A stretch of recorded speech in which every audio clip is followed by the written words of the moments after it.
start.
Thank you. Appreciate it. Lance AG, 1509 Via Toscana. Obviously, that's McLendon-Chisholm. I wanted to speak briefly about the Sonoma-Verde bonds. First thing is that the city has a budget of $1.2 million. The bond that's being sought is $10 million. I'd ask you to be prudent in putting the city in that position to where it's responsible for that full amount of money should the development go under. Several people have spoke in regards to amenities that haven't been completed. A while back, I sent Russell Phillips an email. We had an exchange in regards to the needed amenities, and also spoke to the previous council that sat here and asked them not to proceed with those bonds at that time, which is around $2 million. They postponed it for one meeting, and then they granted that money. That was enough time from my previous email to the developer to ask him where those amenities were. He scraped the ground and they gave him a bond. I would advise you not to give any money until you have a guaranteed timeline, hard timeline, to have a guarantee that financials will be provided in regards to the project throughout the entire project as the bond is being issued. And also that all the amenities that are required in each of these phases be completed prior to the issuance of a bond. I reached out to the previous council because I felt there was a conflict of interest. And at that time, Russell Phillips stated this in regards to former council member Balcom. She's put together committees, designed the newsletter, helped develop the website, and worked with the city. And I could go on. At that time, Russell stood up here and said he had no involvement with her. In fact, it made it boiling mad. Well, the worst thing we can do is stand before our city council and blatantly lie. So I ask you to be wise and prudent before giving Russell Phillips any funds. If he's willing to stand here and deny that his own words, and I will forward this to you, that she did that and she should have recused herself and shouldn't have been allowed to vote. That council should have asked that. So I ask any of you, if you have any dealings with Sonoma-Verde, to recuse yourself if you've had any dealings with the developers. Again, I would advise you to move cautiously in giving a $10 million bond. In fact, I would advise you not to. Thank you. Thank you, sir. Mr. Davis?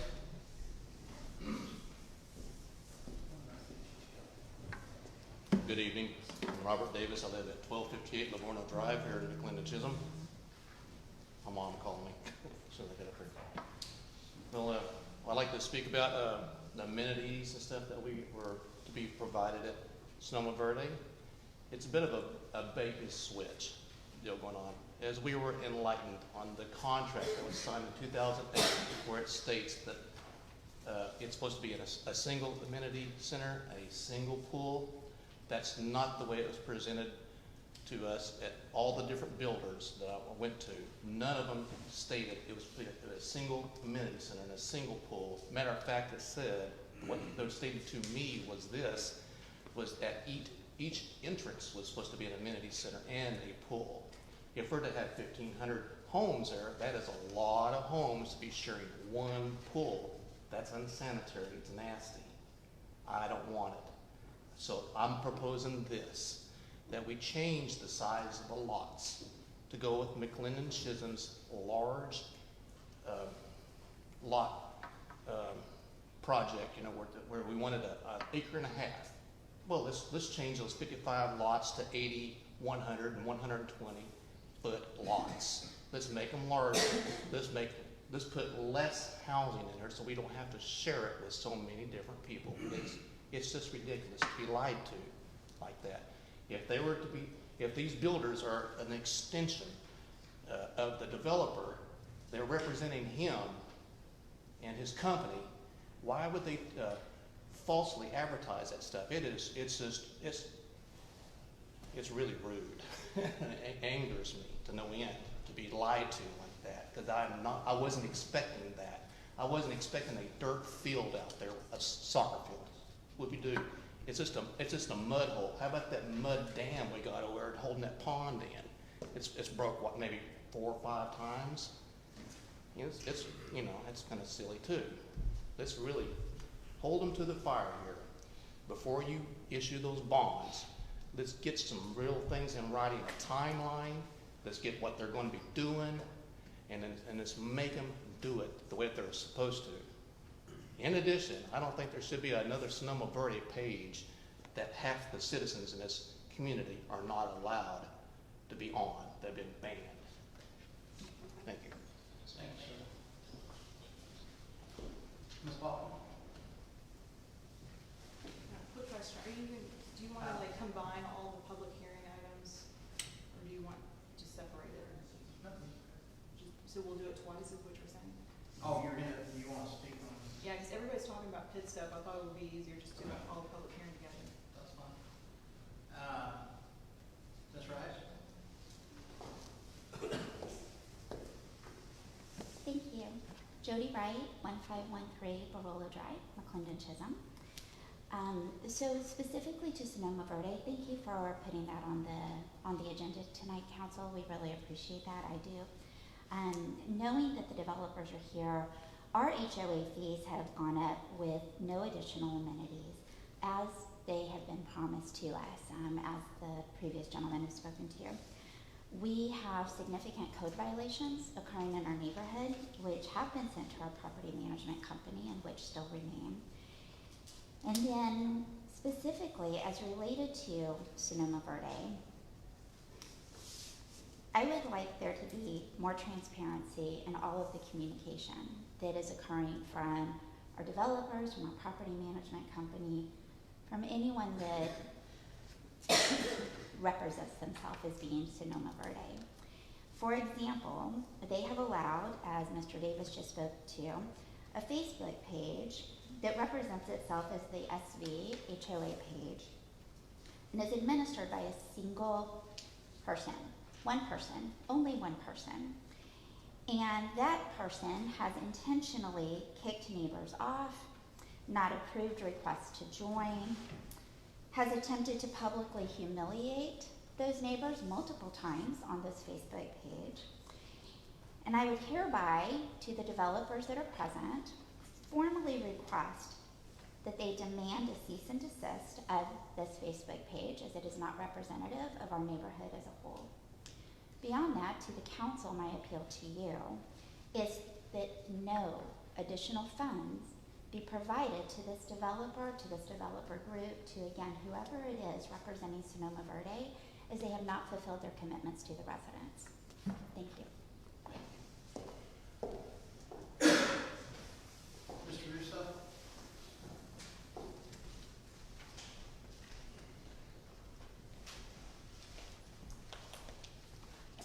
Mark Russo, Barola Drive. I just want to address you, thank you, Mayor, Council, for allowing me to speak today. I just want to address on the issue of public hearings when we get notices. It's frustrating when some neighbors get them and don't, and I just hope that there's a standard or a policy that we can have, that just everybody in the community can have a little bit of self-assurance knowing when they get noticed. I think there were some communications recently with some public hearings, and some felt that they should have got it and they didn't. So I just hope that in the future, moving forward, that we can get more notice on that, and the neighbors that probably should. I understand there was only 15 when we talk about the new public improvement, and the way that schematic is drawn out, I think there were more that should have been included, and I just hope that we have those abilities so those people can attend and be here if they wished. And thank you for all you do. Thank you.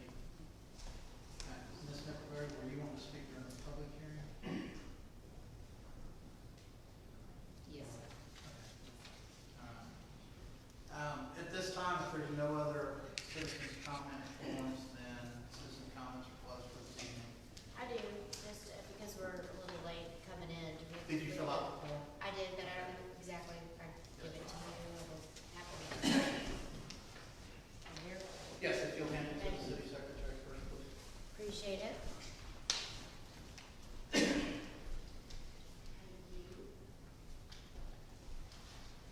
You want to speak now? Yes, ma'am. You need me to- Unless you plan on speaking during the public hearing. I don't mind. My name is Liberty Tribe. My husband is a disabled Vietnam veteran from the Army, sitting beside me, Philip Gillen. We live on Sienna Lane. My questions are a few. For the PID, what percentage of, and this is a question out for the council and for the members of the city. Yes, we signed a document before we moved into this subdivision. Yes, we've all had our challenges, but I need to understand, like the community needs to understand, what percentage of the development is to be built versus it being sold as a salesman to us when we stop paying taxes. We have disabled elderly people that live in the subdivisions that should not have to pay the PID. We have disabled Vietnam veterans, 100% in the state of Texas should not have to pay a thing. We have to pay it. We have disabilities going on with children in our homes that have a percentage they should not have to pay. We need to understand as a community what phase do we go through? Like when you fill up the neighborhoods, when do we stop paying those taxes? I mean, you want me to put my house up for sale? I can do that, but you don't want that. I mean, you want strong community leaders to be a part of this. I mean, we support the firefighters, we support the first responders, so it's another group that needs to be supported that shouldn't have to pay those taxes either. School teachers, firemen, police department, you want to promote the city, you want to make it big. We want it to be big too, but we just want to understand what phase do we get to, and that there's no answer anywhere. You can go to social media, there's the rhetoric going back and forth, but then it becomes a big phase of a fire, and then people just don't want to be a part of it. They figure their voice isn't important anymore, and then, what do we do? I've sat on many council, understand the forum, understand everything that we have to do for voting and be respectful of each other, but every one of you sitting up there today, you represent a big city that can be big, and we can come together. I don't understand having a Vietnam vet as a husband, and he would die for any of you, and has tried, but they didn't keep him. We wanted to put a POW flag up in our area for the HOH to see if they'd tell us to take it down. This is a joke. Just kidding. But anyway, that's all I wanted to say. Thanks for letting me come in late. My apologies for being late. Thank you. Thank you. All right. Can I turn on real quick? Hey, not fast like a rock.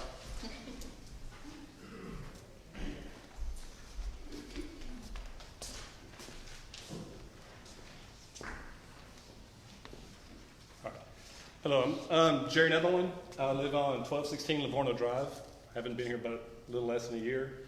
But when it comes to the PID, I don't know much about it. When I bought the home, it says you live in an area that has a PID. I said, great, whatever. I like the home. I bought it. So I don't know all the details about the amenities that were promised, so I'm not going to talk about that. But as many of us probably all have been a part of and lived in neighborhoods that had an HOA, I have too. I've been president of boards on HOAs, and I'm in another one. But do I really call it an HOA? I don't, and I've been talking to a property management company who says, well, you can't have an HOA until you have X number of percent of homes or whatever. But at the same time, I'm paying HOA dues every year. So that's a homeowners association. If I don't have a homeowners association, why am I paying? Why is anybody who lives in Sonoma-Verde paying an association dues when it's not an association? Is it a developer association? Because they can pick and choose what they want to do with our money. So that's my point, is that we need a board who represents us. Oh, excuse me. I know you as a council, I'm talking to you as a council, but I don't know if you live in Sonoma-Verde or not. So what is your interest? Is your interest my interest? Do I have a vote? If we want another pool, is it the developer's responsibility to have another pool? Or is it the mass majority of us homeowners who want another pool, a park, or whatever. We need an association to represent us. I don't know what that percent is, but I think, who hired the property management company? The developer. Is it the best property management company for us that represents us? I do not know. But not having a board who represents homeowners is our mistake. That's all I have to say. Thank you, sir. All right. If there are no other citizens' comments, citizens' comments are closed for the evening. Moving on to number 5, approval of city minutes. Okay, draft minutes. Do I have a motion to approve the minutes? I'll make a motion to approve the minutes for from the May 28th, 2019 council meeting. All right, do I have a second? I'll second. All right, is there any discussion on it? All in favor? Aye? Aye. Show that unanimous. All right, moving on to the next item, Sonoma-Verde developer to discuss Sonoma-Verde amenities and present a timeline of future improvements. Ms. Lisa, are they here? Yes, do we have Phil Duncan, or if you would like to represent tonight? We have Rich, or Mayor, I've lost connection for the video. Do you want to? If you can restore it, we can restore it. If not, we'll- Okay, I'm trying to. That's fine. It's acting like it doesn't want to connect. Okay. Worked an hour ago. Maybe it's just me, but I'm having a hard time hearing. I don't know if the speakers can be, volume can be turned up, or Welcome to McLendon-Chisholm. Can you hear me now? I know it's a bad one. There's some seats up front, and that might help. that was better. Lisa, you ready? Go ahead, sir. Mr. Mayor, Council, my name is Chris Cuning. I'm a civil engineer. I have my residence at 2 Horizon Court, and it's also a place of my business. I'm the civil engineer. I've been involved in this project since the property first was purchased and started the development back in 2004. Was part of the team that brought forth the development agreement. And I wanted to come tonight, wanted to be able to answer questions, and I'm really here to speak more about the PID and a little bit about the amenities, and then Mr. Albert's going to, as representing the developer, is going to talk a little bit about that. So I think it's important for not only you, but for the citizens here to give you some context and some history about how we got here and how Sonoma-Verde came about. Back when the property was originally purchased, there was a large segment of the property. The property is approximately 550 acres. And there was about 200 acres of that property that was not in the city limits of McLendon-Chisholm. And it was in your ETJ, but at the time, there was a lot of talk. There was a developer across the street on League Road and Wallace Road in that area that had a tremendous amount of property. They had amassed over 2,000 acres, and they were looking to do density of lots that were 6 units per acre. They were talking about doing wastewater treatment plants that were going to be plants that were going to be having discharge into the different bodies of water here.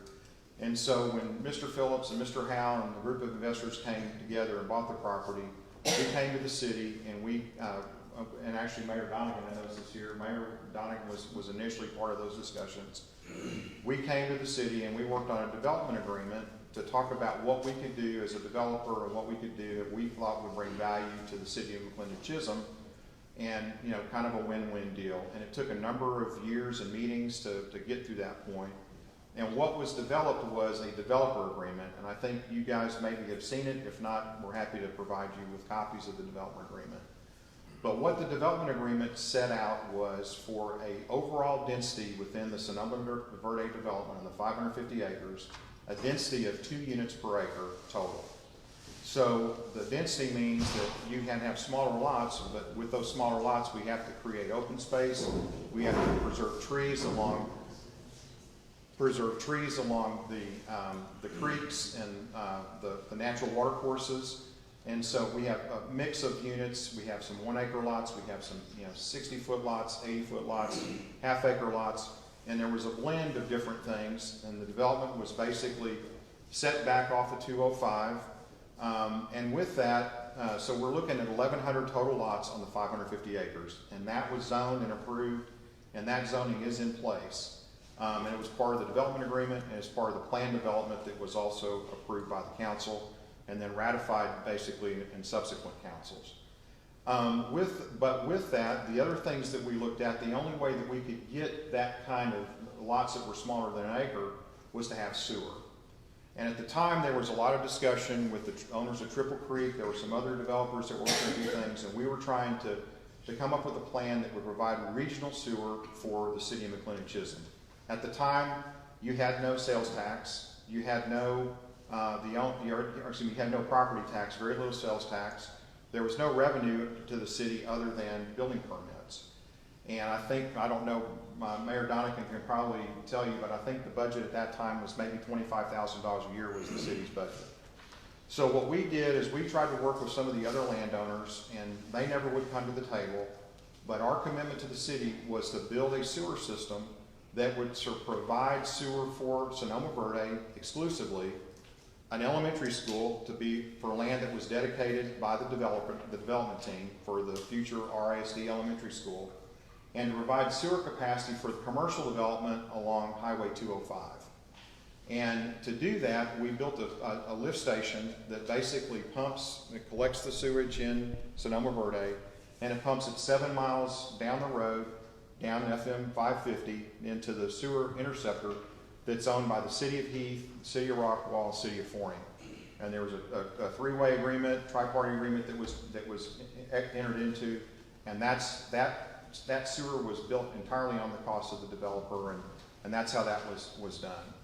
We also agreed that we attempted to put the city in the water business to basically develop a water system so that you could be in control of your own destiny and create your own development rules, your own land use plans, because when you have utilities that you can offer developers, you're really in the catbird seat as to what kind of development, what kind of communities you want. Unfortunately, we were looking to do a water line that was going to go all the way to Terrell. We hit a snag with the North Texas Municipal Water District in the city of Terrell, so we had to backtrack. So RCH actually provides the water, but we were able to work out an agreement with the city and RCH that the city actually owns the water lines that are in Sonoma-Verde. Now that's important because at some point in time, whenever you decide it's time to, and it may be 10 years, it may be 20, it may be 50, I don't know. But at the point in which you decide that you want to get into the water business and you want to be a part of a regional system, you won't have to condemn those lines and you won't have to buy those lines. Those are city lines. You can use those lines as you pledge bonds for future road projects in other parts of the city. It's a benefit to the city. The other thing that we committed to was to build storm sewer in the subdivision. It was one of the first subdivisions that had curb and gutter and underground storm sewer system instead of bar ditches. We committed to build wider roads than are normally than the city standards at the time. We went with 29-foot roads instead of 27-foot with curb and gutter. We also, again, I mentioned, we also agreed that we were going to pave League Road. It was a road that was, from basically from the entrance of Via Toscana all the way to 205 with an asphalt overlay, a 2-inch overlay.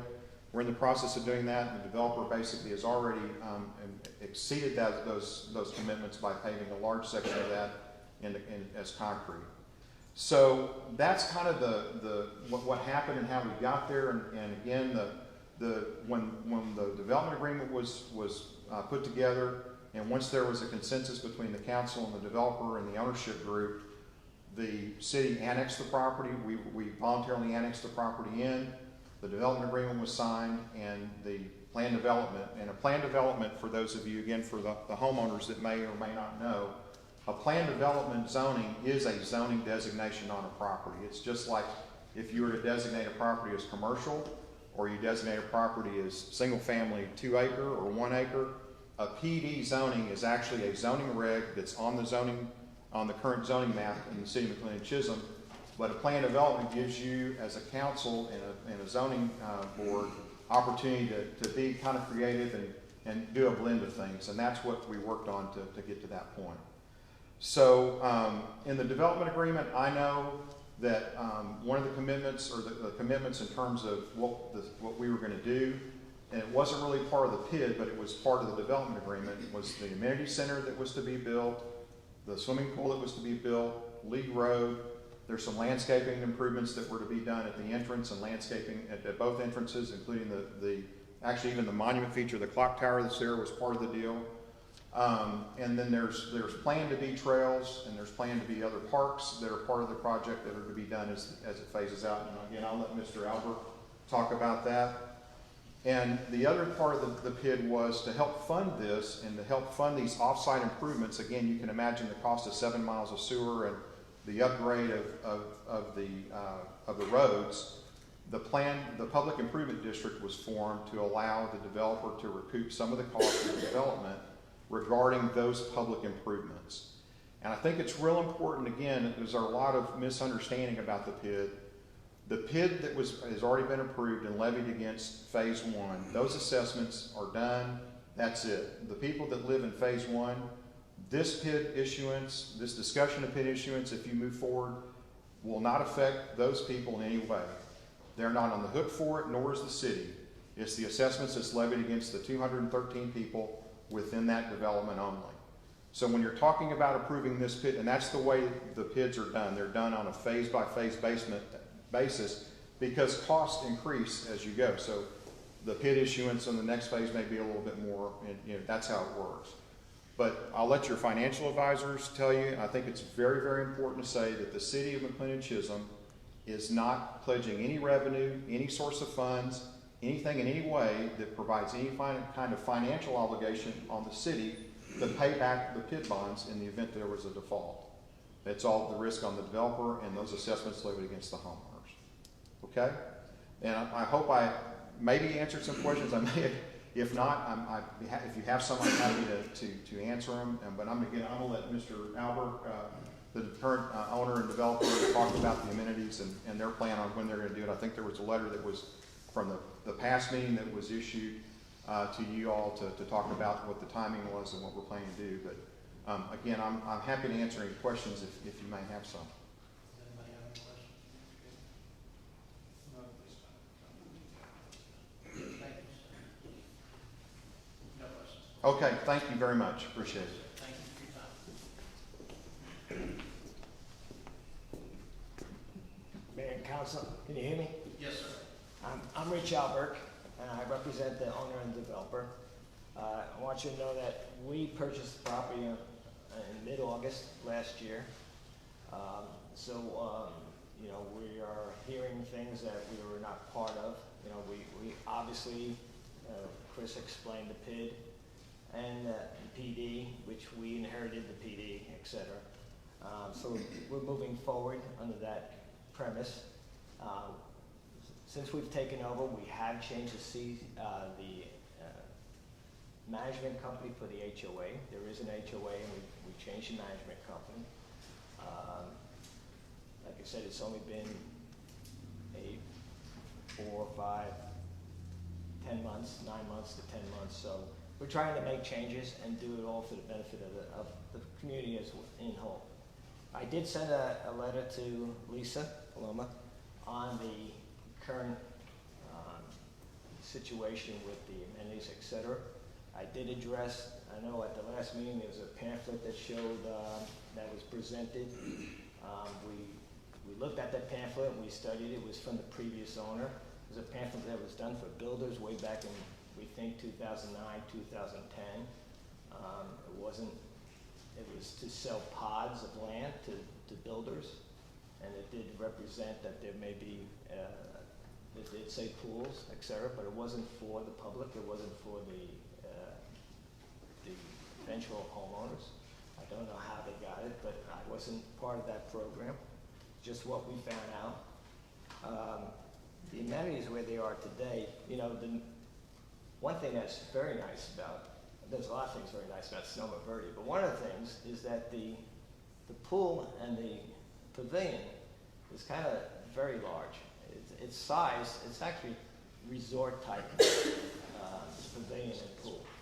That pool is probably twice the size of a normal pool that's put in communities. So when people talk about a second pool, you know, it's pretty much, that pool is at least 2 times what a normal pool would be. So you have to keep that in perspective, that the pool is large, the deck is large, the pavilion is large. This community has a pond that's for fishing. It has a full basketball court. It has a full tennis court. It has a volleyball court. It has a playground. It has open space. It has a tremendous entrance with open space alongside it. It has an entry that has to be maintained. So all these open space, everything sounds great, but it has to be maintained, and it has to be, you know, borne by the developer and the future homeowners.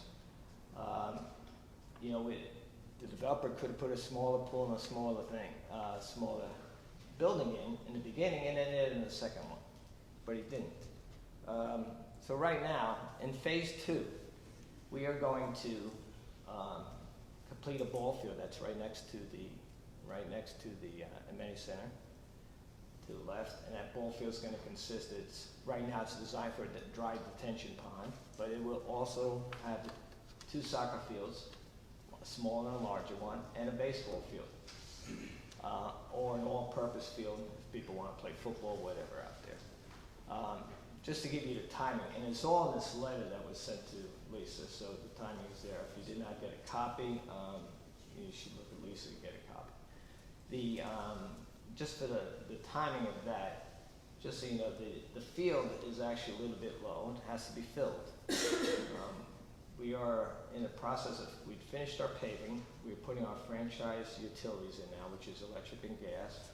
They should be done in the next 30 days. We hope to have everything graded and done, completed, and accepted by the city. And it's part of that PID thing that those improvements, which is roads, utilities, etc., are all accepted by the city prior to any funds coming to us. So they would be totally complete. At the end of that time period, which I think would be the end of July, we would probably start filling the ball field. There's dirt on site, we'll fill it, and it'll take a couple months to fill it. Now, because of the time of year, we know we have been a little delayed because of the weather. It has rained tremendously, so we are actually a couple months behind.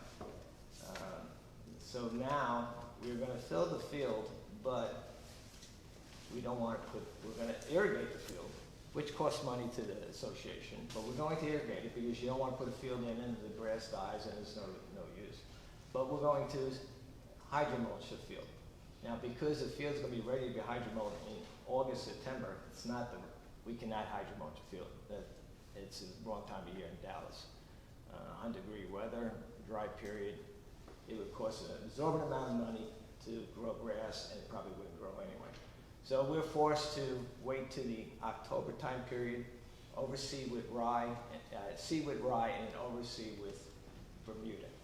Now, as anything, you want that grass to really take hold before you play on it. You know, a golf course takes over a year, but we need at least the spring to be able to let the Bermuda grow over the rye. So we're thinking that the ball fields will probably be ready for use in June of next year. So that's the time period for that. We are putting in some trails. There is a trail system that goes behind some lots along the areas of the woods, etc. But right now, until this other phase is done, they're kind of going to go nowhere. So we talked to some homeowners, and one of the things about the pavilion that has been a complaint that we've listened to and we've reacted to is that it's only good during the summer. You know, there's no use for the pavilion. It's an open pavilion. So we looked into possibly closing one side of the pavilion.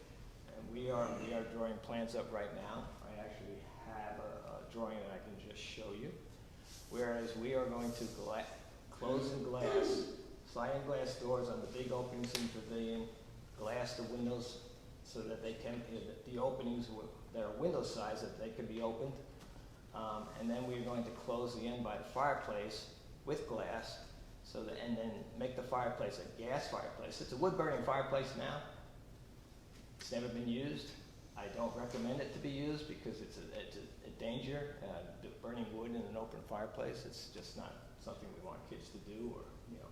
So we are going to put in a gas-controlled fireplace. It has a solid glass door that you can't stick your hands in, has a timer so that you walk away, it will go off, etc. So we have all this planned, fans, etc., so that it can be used during the winter time. We don't want to, you know, disturb the summer season. We have to come to the city with plans to be approved through their building department, which will be submitted probably, I would think, within the next, hopefully, 30 days. And then we expect when the season's over that we would begin construction, and hopefully by the end of the year have a fully enclosed pavilion. And I want the council and the people to understand that when you do something like this, it includes other issues that you weren't aware of. Because you're allowed access to the pool during the winter, you have to put another guard to the pool, another fencing, etc., inside the thing. And so all those things we have to consider and do so that we can get a permit to be approved by the state. Chris did talk about League Road. League Road was supposed to be done when the development along League Road was done. The development along League Road hasn't been done, but we are doing that, putting that in right now. The first half of League Road, which comes from our entrance all the way to where it kind of takes an S-curve, the road was in bad shape. We elected ourselves to actually rip that road up and put a concrete road down, which has a much more, will last a lot longer than a 2% overlay. But we couldn't do a 2-inch overlay because there was no base there. So we did that at our cost for the city. That road is now done. That section of road is done. They're out there right now, started this week, to complete the overlay for the remaining road all the way out to 205. Hopefully within, weather permitting, within a week to 10 days, that will be done. So we'll have League Road completed all the way from the project all the way out to 205. The trails, we will do part of the trail that goes around the ball field, etc. So it connects the Manning Center basically around the ball field. In the future, we will do trails that go behind the existing lots into the open space, and there'll be parks in different phases. There'll be parks, and the trails will actually connect those parks, and they actually come down to gas line. There's a gas easement that runs east-west, and it will connect back to the amenity center. So those all will come in time as each of the phases are developed. But one thing we know, or we can guarantee now, that the ball fields will go in. The modification of the amenity center will go in this year, and everything else in the PD, I think we've met the requirement the PD requirements have been met up to this point. As we look forward into other phases, and, pools are interesting. Not everybody uses the pool. I'm part of the HOA, so I do approve requests. There are pool requests for people who have private pools. So there are a lot of people who don't use the pool, etc. So, just because you have 1,000 houses, don't mean 1,000 houses use the pool.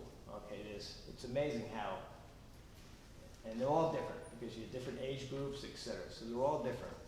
And what we will do is, as time goes forward, I'm not going to say we're going to guarantee another pool, but we'll look at, whether it's some type of water feature or something, because we do have a big pool, but we will not leave it to the point where, the homeowners are left with a situation that does just not work for them. Now, we do represent them in the HOA, and we do have control of the HOA, and normally that control lasts all the way to at least 75% of the houses are sold. And when they're 75%, then the transition makes. And that's not just for my HOA here, it's for every HOA. That's the way they are. But it's the benefit of us as a developer to make sure that HOA is run properly, that the homeowners are happy. The best thing that can happen for any of us developer and homeowners is that we sell more homes, we grow a community that is vital, you know, that can support itself. So when we do turn it over, you know, there's enough homes to support the HOA. The worst thing, you know, years past, HOA was a sin because developers would leave it, you know, and there was no recourse then. No. Today we subsidize HOA with our own money, not PID money, with our own money. And, you know, and to be very frank, for the amount of homeowners out there, the amount of amenities that are there today are quite substantial. They're pretty high. That doesn't mean, you know, you may not want more, but you do want, you need to stage those things come in, otherwise you can't afford having them. You can't afford the maintenance. The maintenance costs and water costs, utilities and water maintenance is the biggest expense in HOA. And the more facilities you have, the more open space you have, you don't want to bankrupt the HOA. You know, so we have to kind of massage it, you know, make sure that it works perfectly. I'd be happy to answer any questions you may have. I have a ton. You have a ton. I have a ton of questions. Mm-hmm. All right. Some of these may not pertain to you, or maybe I just don't understand some of this, so I'm trying to learn. The PID. The PID for what is being paid is strictly for roads, sewer, water, and what else? And storm. Right. Okay. So that has nothing to do with the amenities, correct? No, the amenities are paid for by the developer. Okay. Do they pay an HOA fee also? Do who? Do the residents? I'm talking for the residents. The residents pay an HOA fee. Okay, so they have an HOA fee and a PID fee. Yes. So Every we need to- HOA has an HOA fee. Okay, so what we need to make sure is we divide that by stating your PID money goes towards this. Your HOA goes towards your amenities, because I have a feeling that things are getting a little blurred when people are stating, no, hold on with me. That's fine. When people are stating, well, we're gonna have this as an amenities and this, but we're talking about PID. So that money does not go towards that stuff. So let's not talk about that until we get done with what we're doing, what we're talking about on the PID and what they're paying for on the PID. So in my opinion, let's talk about the PID and then let's talk about HOA and all the amenities that they're paying for. If they feel like they're not getting their HOA money because they don't have the amenities, that's a whole new ballgame, Absolutely. okay? I agree. So with that being said, that's not what we're here for. We're here for the PID. That's correct. I was just answering the comments from the last meeting. Okay, and I have a whole other, circuit, but I'll let somebody else go first. So I got a question for you. During our last meeting, Russell was standing up there, and he was going over amenities, timelines, and everything else like that. And this specifically goes towards 6.1. Is that you said that we're gonna have a large ballpark and be going in, and what Russell casually said is he said that ballpark, the land that was being used for that ballpark, was previously allocated for a senior living center. That's not correct. It could be correct with Russell, but the PID, when the PD was done, there was a plan that was done and approved by the city, and that field was always open space.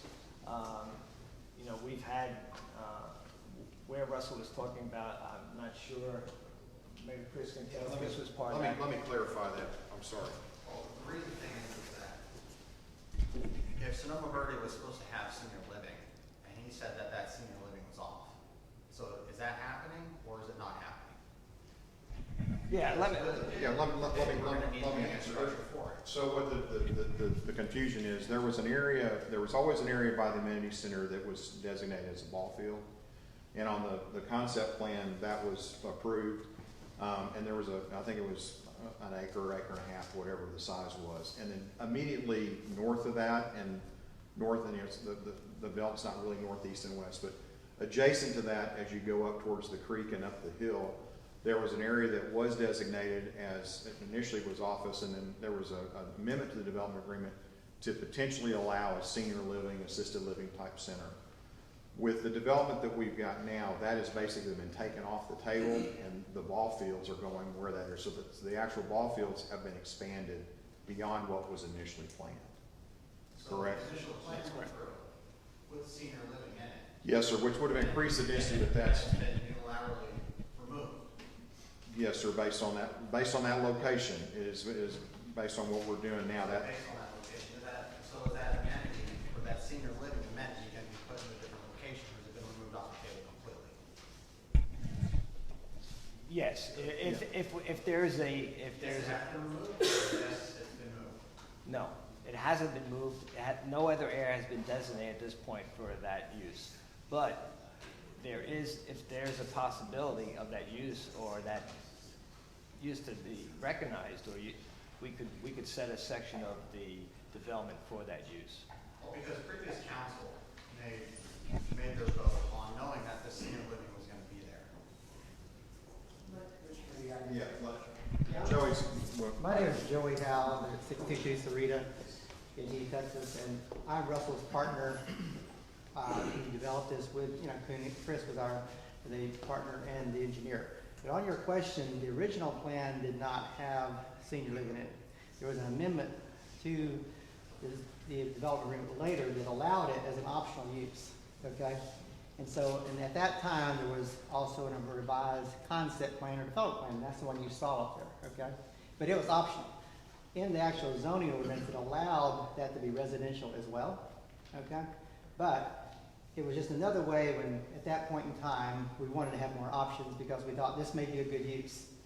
And that's what Russell was mentioning. It was an idea that we might want to have. The council agreed, we're going to go ahead and allow you to have an optional use for senior living.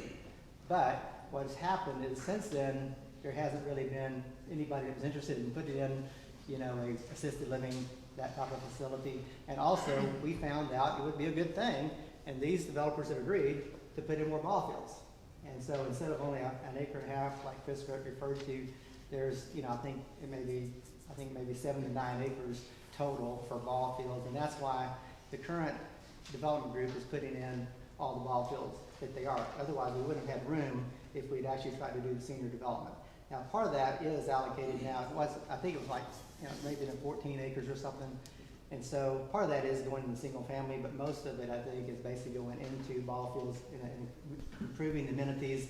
And again, consistent with the concept that, Rich is mentioning, is looking at what the homeowners wanted. Because there has been a series of homeowners meetings over the past several years, and they wanted more ball fields.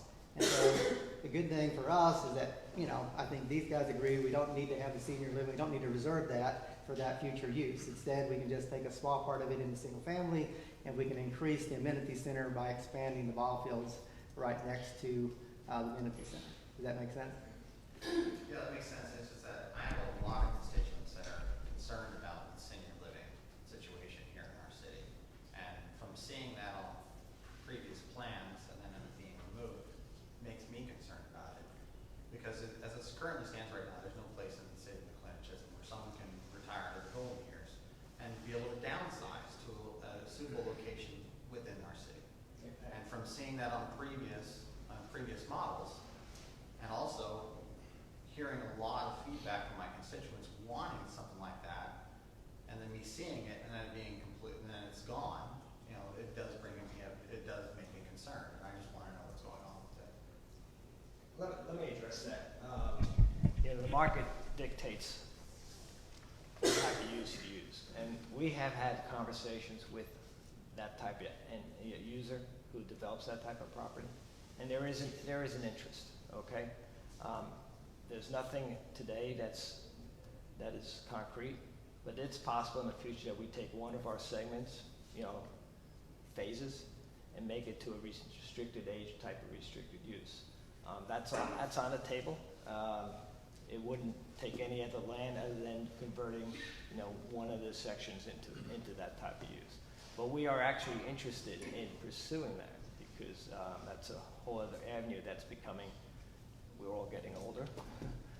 That segment of the population is very large actually in the Dallas Metroplex. The baby boomers are, and that is needed. And there's not much of it on the east side of town at all. So it could be a good opportunity for Sonoma-Verde and the city of McLendon-Chisholm. So the doors are not closed on that at all. I got a question for you.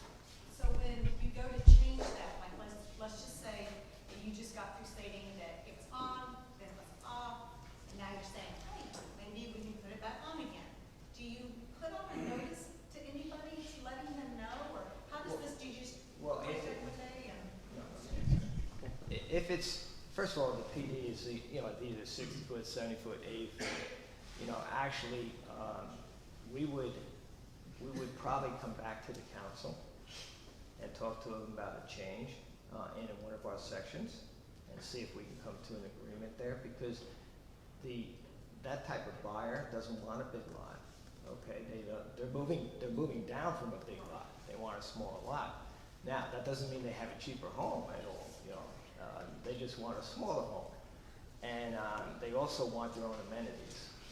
So having that type of operation part of the community with its own little HOA, sub-HOA, which is pretty nice about it, is that we have another one of our communities. They actually pay HO fees for the entire thing, as well as their own HOA fees for that little sub-association they create. So they still help out the entire community because they still want to use the big pool for their kids or their grandkids. But they do build their own amenity, and they take pressure off the amenities for the rest of the community. Rich, can I respond? I need to clarify something. So let me clarify about this whole issue. So there was an amendment to the development agreement and the concept plan that showed a potential area that was potentially designated for assisted living. The reason that and because of the way that we've actually, believe it or not, we've actually gone with larger lots than we were allowed to in the PD. So we've been using up land as we've been going through the space and the way the lots are configured. We have a lot more larger lots than was actually allowed. And as we've used up space, as we were trying to get our final number count to work so that the PID works and all the assessments and everything works, we basically had to eat into part of that assisted living. Now that's allowed. You can always go to a higher use in a zoning than a lower use, and there's provisions that you can. We could go in there and put multifamily in, but if you have zoning for example in the PD for 50-foot lots and you want to do 60, that doesn't require us going back because it's a greater use. So what we need to clarify is with the ball fields and the area we've got now, there really is no area designated for assisted living. If that was an idea that were to come back to the community or back from market study, we would have to come back to the council through planning and zoning and do another amendment to the development agreement and amend the concept plan as well as the PD. Okay, so I hope that answered your question. Yeah, another thing about that. I'm sorry, Mr. Dahl. And so I think it's important to say that the fact that we have gone with a ball field and a park, that's a greater or lower impact use than the assisted living or the senior living, and that's why there was a requirement to come back in and take that space in, because it doesn't net any money. It's a higher use. So do you tell your sales staff that when people come in to look at the subdivision that there is no longer a community that will be going in, or? I believe that I don't know, I can't speak to that. I think the new maps show that area is ball fields. Yeah. Because we've updated those and taken that off the maps that are being sold. We're in a process of updating that map, and that map will be on the official website with the CCMC, and the builders will have it. And there's a couple things that on that they obviously don't show the adult living, but it also doesn't show daycare. It shows commercial, because we don't know what's going to be there. It doesn't show church. It shows commercial because we don't know what's going to be there. So it's kind of just it shows the trails, it shows the amenities, it shows the layout the way it is, etc. So That will be on our website probably by mid-June, within the next 2 to 3 weeks. I think you've realized that the majority of the people here feel that there's a breakdown in communication between the citizens that live in Sonoma-Verde and your HOA. So I don't know if you've provided them the information about the trails and the ballpark and the amenity center.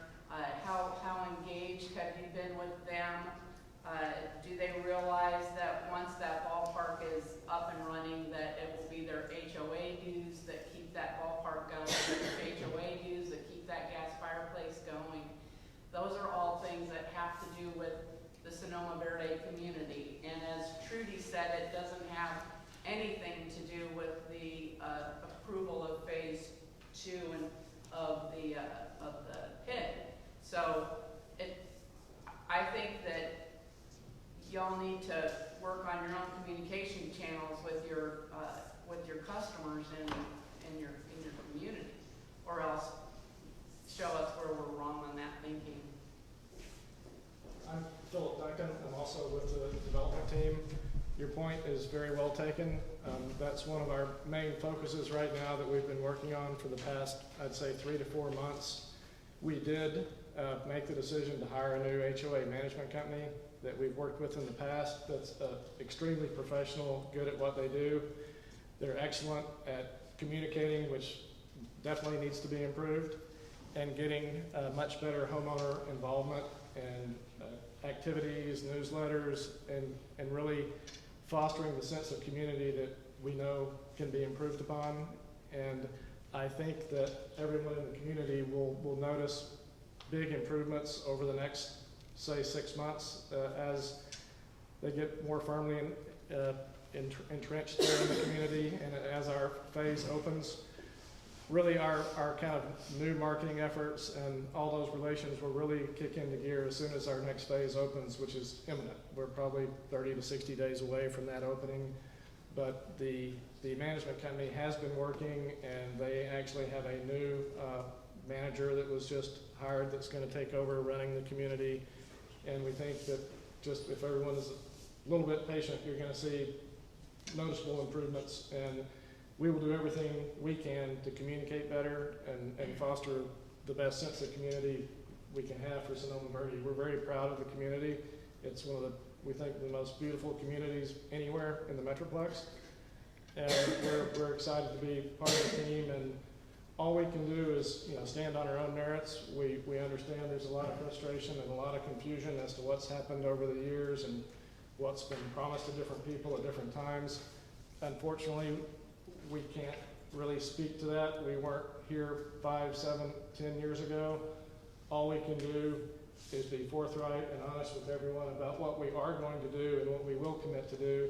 That's why we want to be very clear not to misrepresent anything. We can't promise we're going to go build 3 pools in the future.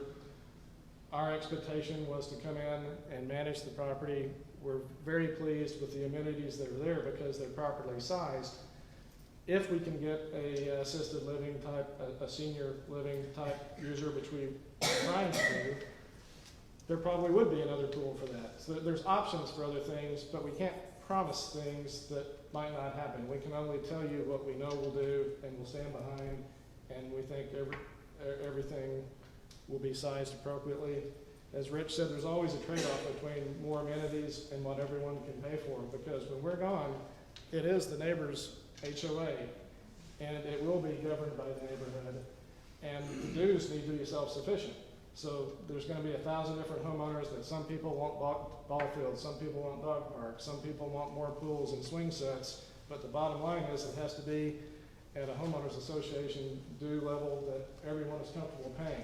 So it's finding the right balance. We're trying to do that. We think we're close to that mark, but we'll always listen to input, and we take that to heart when we try to decide what to do on future phases and whether to add a park and what amenities to add. So your point is completely on the mark, and we will commit to do our dead level best to have excellent communication, and as will, I think, the neighbors will find that CCMC will do the same. So, thank you. Thank you. Any further questions? I just wanted to tell you guys that you gotta understand that we are hearing from the residents about the problems that they're having, and they're looking to us to help.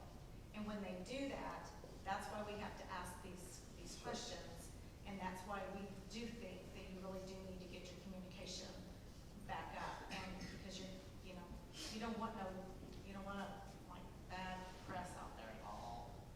And, this is just the beginning of the subdivision. We understand. Yes. Thank you.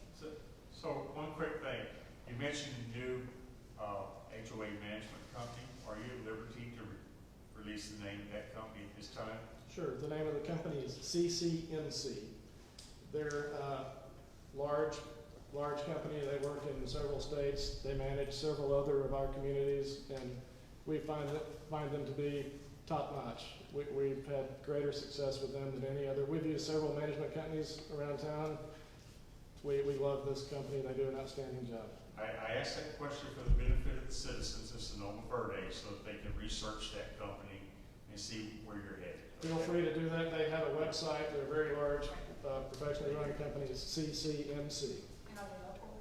Their headquarters is in Phoenix, Arizona, but they have a regional office headquartered in Dallas. Is this anything that I can talk about on the PID part, or is that later down the road? This is about the amenities and the timeline. Any other questions, Paul? No. Thank you very much. Thank you. All right, we're done. 6.2 is a public hearing regarding assessments levy against certain assessable properties within the Sonoma Public Improvement District. Public hearing is now open. I can't, you're the only two that signed up for the public, so whichever one of them wants to start. Adrian Balcom, 1518 Forensic Court. The PID Act requires the service plan to cover a period of at least 5 years. The service plan is required to define the annual projected costs and indebtedness for the authorized improvements undertaken within the PID during a 5-year period. It is anticipated that it will take approximately 12 months for the major improvements to be constructed and approximately 12 months for the improvements to be constructed. After each phase, it is expected that each phase will correspond with the service and assessment plan update for that future phase. The service plan shall be reviewed and updated at least annually for the purpose of determining the annual budget for administrative expenses, updating the estimated authorized improvement costs, and updating the assessment roll. Any update to this service and assessment plan is herein referred as an annual service plan update. As future phases are developed, this service and assessment plan will be amended to include costs of authorized improvements for those future phases. The PID administrator, I'm fighting a cough. As future phases are developed, the service and assessment plan will be amended to include costs of authorized improvements for those future phases. The PID administrator and the bond counsel are here to give you that information that is related to that plan.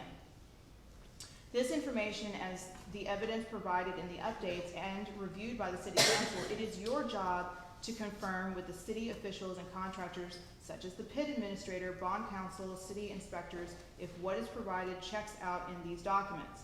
Of course, you can view the areas to see if there are roads, sewer, and other infrastructure items listed that have been produced. These men and women were hired to represent our city.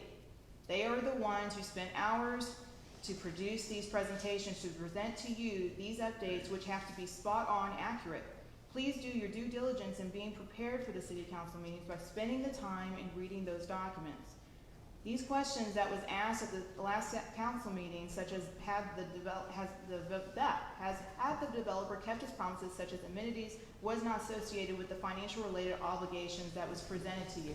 Yes, the developer has met his obligations in the PID agreement. Having the developer to provide a timeline of future amenities for the city council to be on a future agenda item, I guess is fine, mainly to be for informational purposes.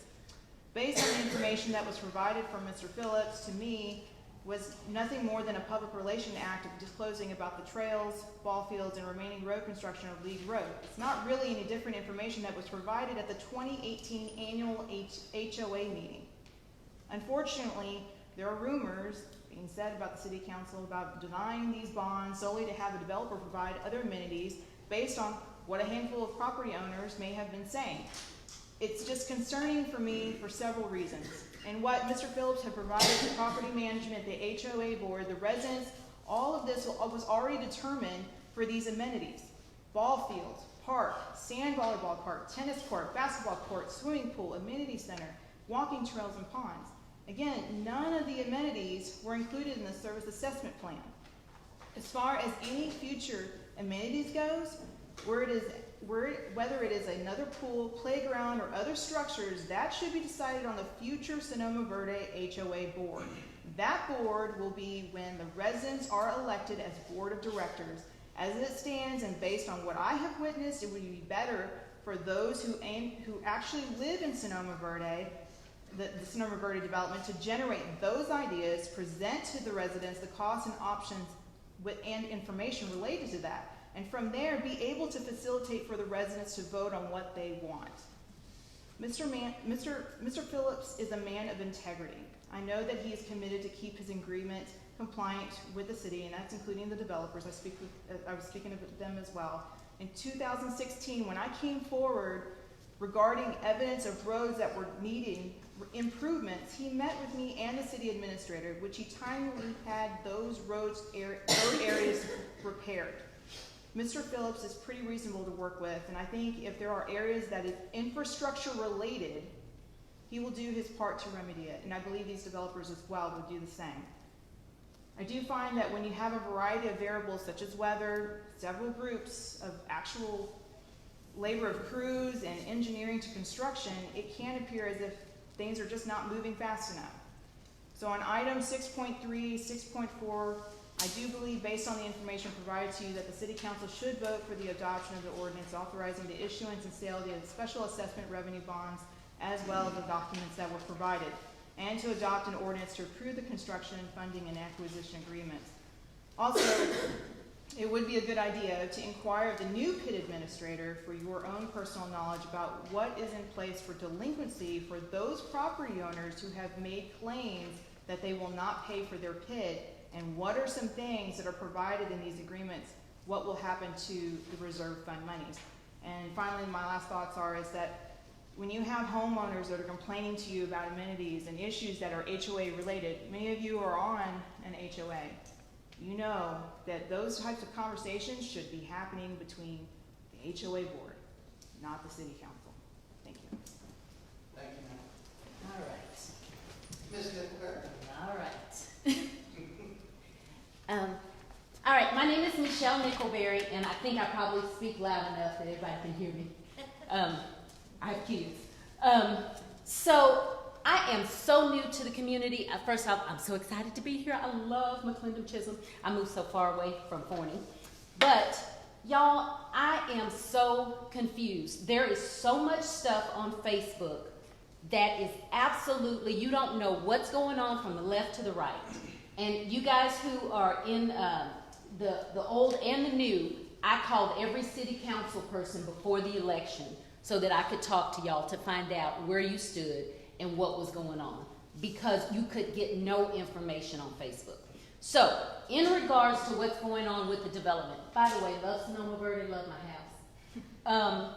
But it seems to me that so much of this could be prevented by putting stuff in writing. I understand, and writing would help. It would protect you. It would protect the homeowners. It doesn't have to be something that is set in stone. And for the HOA board, I understand that it cannot be a board that is owned by the homeowners until at least 75% or whatever the percentage is. But why not have one or two homeowners on the board, even if they're non-voting members, so that at least you guys can hear what's happening in the neighborhood? And I don't mean gossip. I mean what's actually really happening in the neighborhood. Because for me, I bought a nice house, love my house. I care about the valuation of my home. I care about my children. I care about my lifestyle. I don't give a rat's hiney about all this other stuff that is going on. I don't. That means absolutely nothing to the valuation of my home. So what I want to find out, and I spoke to the city administrator, I spoke to CCMC, I sent an email to Mr. Phillips, and he was kind enough, he's out of the country, and he was kind enough to email me back, which I appreciate. I am going to the source to get information. And what I'm trying to find out is all of the stuff that is going on. The problems with the PID, the issues with the bonds, all of that. What are the legalities of it? What can you legally do? What can you not legally do? Give us some facts. Because right now, I don't have any facts. What I have is opinions, and I have people who are ticked off. I don't even know what everybody's ticked off about. And I don't care. I want to know what the legalities are. Can the bond be withheld? And I'm not trying to withhold the bond from y'all. I'm asking questions that everybody wants to know. Can the bond be withheld? Can the bond be delayed? If it cannot, then why can it not? If it can, then why can't it? These are things that people need to know, and this is information, the legalities of all of this, and even the amenities. Whether or not it's one pool, two pools, whether it's a big pool, whether it's a kiddie pool, is it in writing? There was a gentleman that put on Facebook today a post about, I think it was 2013, and it addressed all these things that Sonoma-Verde was supposed to have. I totally get it. That was 2013. This is 2019. Totally get that. But to arbitrarily change things, I think it makes no sense. It's asinine. Because then what you have is people who are pissed off, right? You got homeowners who are mad at y'all. Then now y'all are up here defending your investment. Put it in writing. And it doesn't have to be a hard timeline. It doesn't. But to say that we have an amenity center, and like Ms. Balcom said, okay, so we have an amenity center, and if the developer has done everything they said, but when all of this was put into action, if it was put into action because it was vague, I can tell you, hey, you know what, Mayor Short, I'm going to give you a blue shirt, and I give you a blue shirt, it just happens to be a shirt that fit my 8-year-old daughter. I didn't lie to you. I did what I said I was going to do, right? So you can't hold me accountable for saying that I was going to do something that I didn't do when I actually did it. You had no idea that I was giving you my 8-year-old daughter's blue shirt. So if everything is vague and we're trying to hold somebody accountable to something that is vague, that's a no-win. So if we have something, and when agreements are made, if agreements are made and are put into action, why is there no accountability for what was actually supposed to be there? And when I say in writing, I don't mean a flyer. I can make a flyer, that doesn't make it true. So how about a contract, or how about something that actually says what we're going to do, how we're going to do it, potentially when we're going to do it, as opposed to a flyer that happened to show up on Facebook today, which actually is the only thing I have seen in writing that says what the amenities are supposed to be. And I can share with you guys, right now, I'm not ticked off. I'm not. I like Sonoma-Verde. If I didn't, I had a choice to live anywhere, right? I love McLendon-Chisholm, love my neighbors, love all my neighbors. I have a business out here, so I work with tons of people. All I'm saying is we're arguing about stuff, and if we're arguing about stuff that's vague, it means absolutely nothing. As far as the communication, I did get a response back from Ms. Patterson at CCMC or CCMC. So I did get a response back from her. It sounds like she's kind of new, and so maybe doesn't know a whole lot yet about what was, what is, what, whatever. But she did respond back. I asked her about a homeowner liaison, and she said, well, I guess that's me. Does she live here? Does anybody know? Because that's not a homeowner liaison. A homeowner liaison is a homeowner in Sonoma-Verde that is a liaison. So if that is the case, because I really truly believe that would prevent a lot of what is happening. Even if like I said, even if it's a non-voting member, and you don't have to do that, but I'm just saying, all this is ridiculous. This is absolutely asinine. It is ridiculous. And so all we need to do is communicate, talk, put stuff in writing, actually put some real facts to some stuff, and then we wouldn't have all these shenanigans. Thank you. Thank you, John. All right, next. Good morning, Robert Quinn. Excuse me. Good evening, Robert Quinn, 1401 Carrara Drive, Sonoma-Verde. Yeah, put it in writing. All right. So the packet that was referred to is the packet I posted on the Facebook page today. And it's as I understood it, it wasn't a builders only, marketing thing because. I had questions about the PID when we were looking at the property, and I heard all sorts of stories.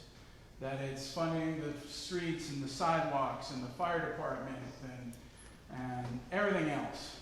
And I said, well, do you have a list somewhere of all the stuff the PID covers? And they said, well, the developer does on their website, Sonoma-Verde-Living.com. You go there and there's a PDF file you can download. That would be that packet. That would be the packet I emailed you guys just before the last council meeting. And in that packet it says, and I know now that this is wrong, but again, this is from Sonoma-Verde-Living.com, and it listed all of that stuff that the PID was going to pay for amenity centers, pools, parks, right? I believe it's like page 16 or whatever, that document. So that is what I was told. That's the list I was given from Lennar. They said, go to the developer's website, get it straight from the source, Sonoma-Verde-Living.com. If you use the internet Wayback Machine, the Internet Archive, you type in Sonoma-Verde-Living.com and you choose 2014, you'll find that document and you can download it. And it says Sterling 1 right on it. So that's what I was sold, right? So the stuff about the fire department didn't turn out to be true. Obviously, we didn't fund the building of a new fire station, but that's one of the things I was told. But I was told that list, that's what the PID is paying for, that's what you're getting for your PID money. And it says in that document right at the top, the PID pays for $42 million of this stuff. So that's the core of my issue right there. I was lied to up front. At one HOA meeting after another, we got asked at the first one I went to, did we want our second pool to be a pool or a splash park? And we raised our hands and we voted in a splash park. But it was our understanding at that time that by the other entrance, when phase 2 went, they would build another amenity center with a splash park. So yeah, the plan has changed. The map keeps changing. The plan keeps changing. And every time the map comes out and the plan comes out, there's less stuff on it. We have a lot of concern in the neighborhood that we have for sale signs now for our retail spaces coming into the neighborhood, those 8 lots. So apparently, I guess the developer doesn't want to build shells there. They want someone else to buy that land and take on that risk of building those, and that's fine, except we're seeing that kind of throughout. The developer is, Russell stepped back, this other company's come in, and they're hedging their bets. As for CCMC, if you go to the pool, by the way, take your own toilet paper. The pool is often filthy. We complain all the time about mud in the streets. work sites being left with garbage everywhere, potholes, cracked sidewalks, lots that aren't being mowed, that are overgrown with weeds. The last HOA meeting, I believe we were promised more pool furniture, more chairs, umbrellas, tables, that sort of thing. And it's always, with the last group, it was always 60 to 90 days.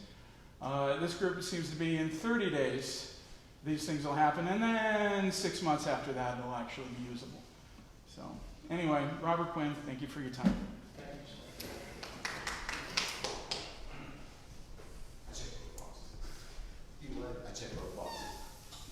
I'll make it quick. Wanted to hear what the developers actually had to say, so maybe I'd change my opinion. So Lance Agee at 1509 Via Toscana. The plan and agreement unilaterally changed. That was an agreement between the city and the developers. That's two parties. I can't go and change my mortgage unilaterally and say, oh, I'm only going to pay $5 a month.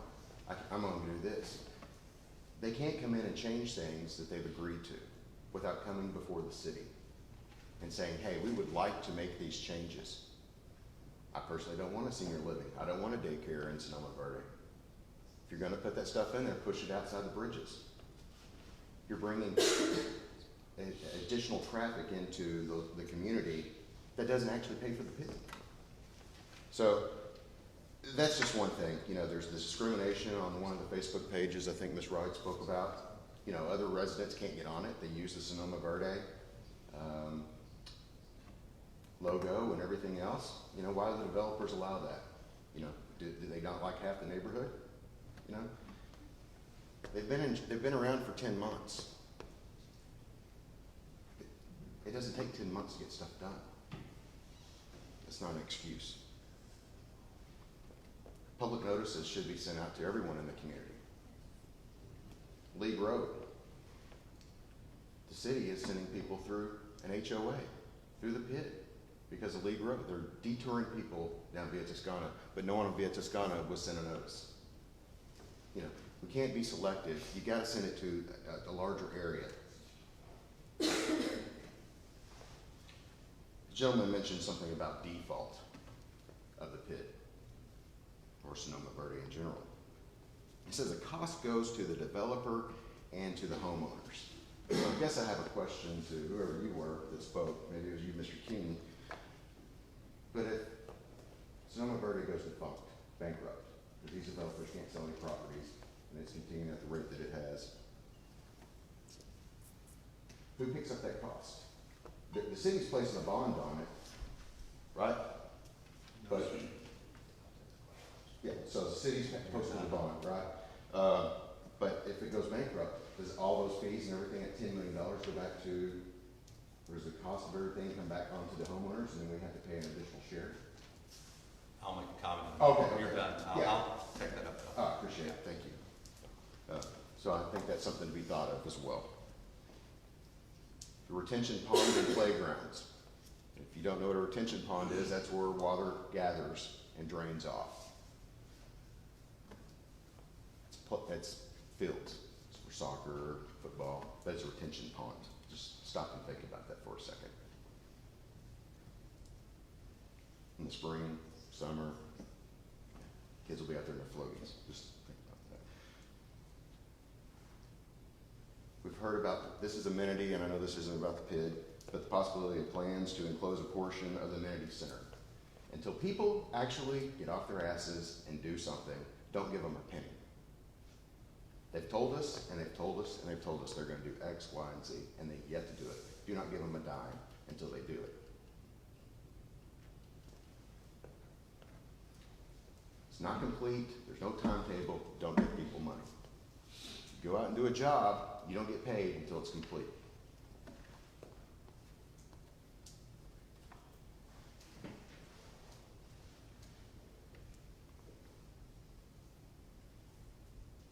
We had a homeowner liaison once before. It was an utter failure. We had to hire a new Russell had to hire a new property management company, because that previous one and the previous one and the previous one before that was a failure.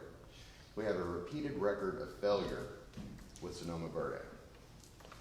It is time that we use the city, which is why we all elected you, whether people live in the city or they live in Sonoma-Verde, to stand up, put your foot down, and say, we're not giving you anything until you can provide something, an updated plan and everything else that everyone can move forward with.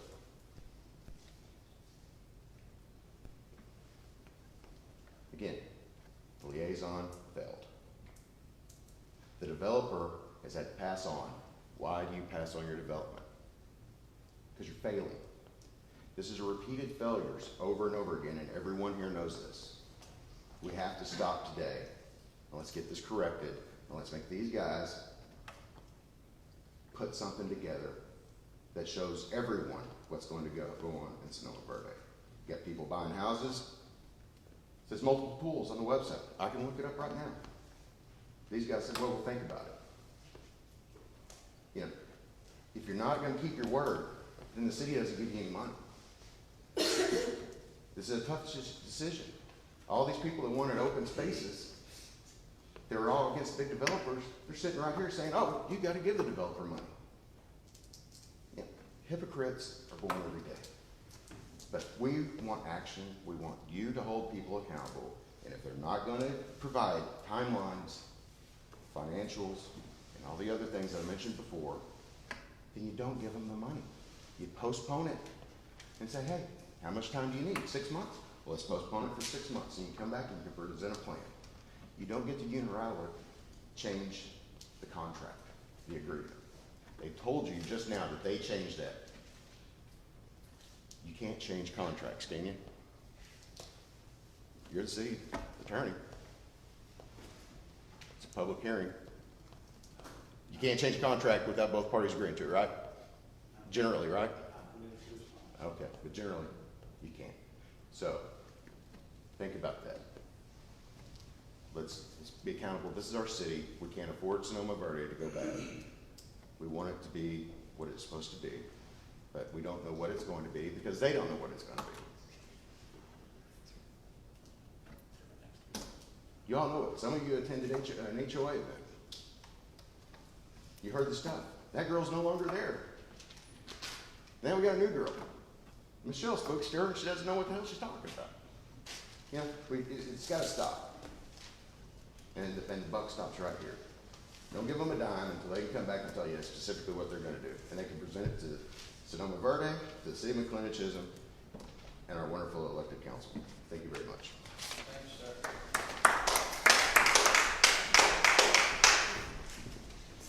Mayor, Council, my name is Kirk Wilson, and I represent Taylor Duncan Interest tonight.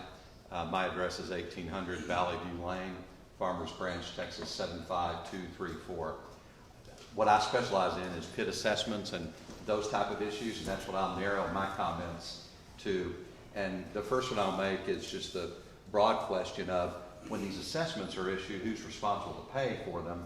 And if the developer were to default, what are the ramifications of that? The service and assessment plan that you're going to adopt tonight is levying the future phase of lots that are being done by the new developer.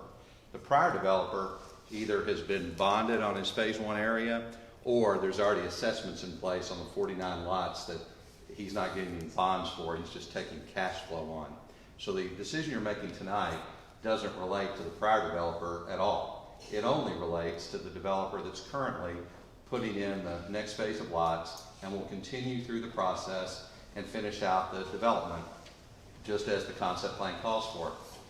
There were a couple of comments made prior concerning contracts and agreements and what's in place. And it's very clear the development agreement has been complied with 100%.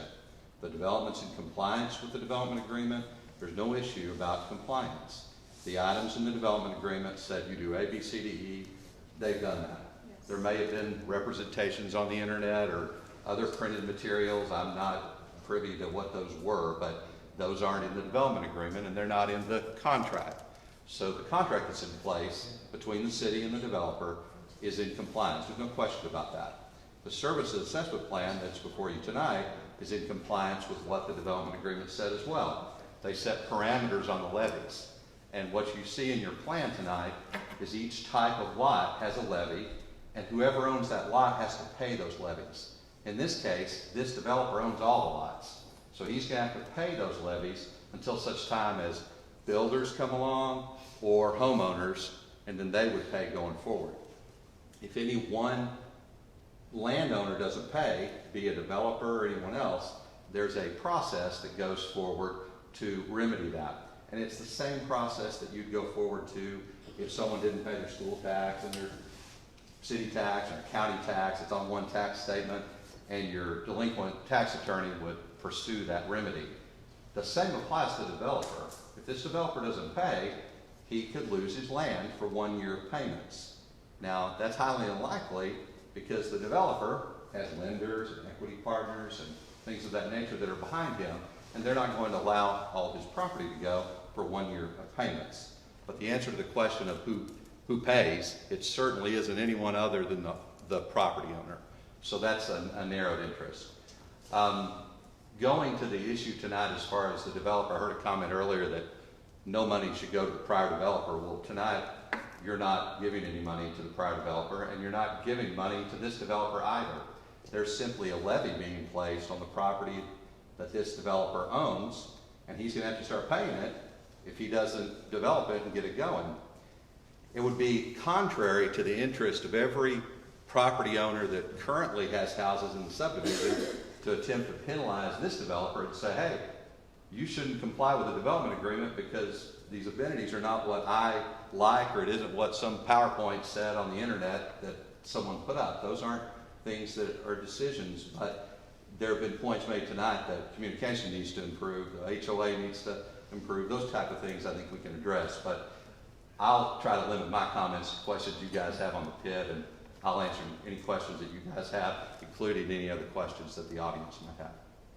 So what would happen if the developer decided that they didn't want to build anymore and wanted to walk away from the project of Sonoma-Verde? Didn't want to build any more lots? Yeah. You mean after the levee's put in place? Yeah. Well, yeah, they could decide they didn't want to build any more lots after this point, but they would still owe the assessment on all the lots they currently owe.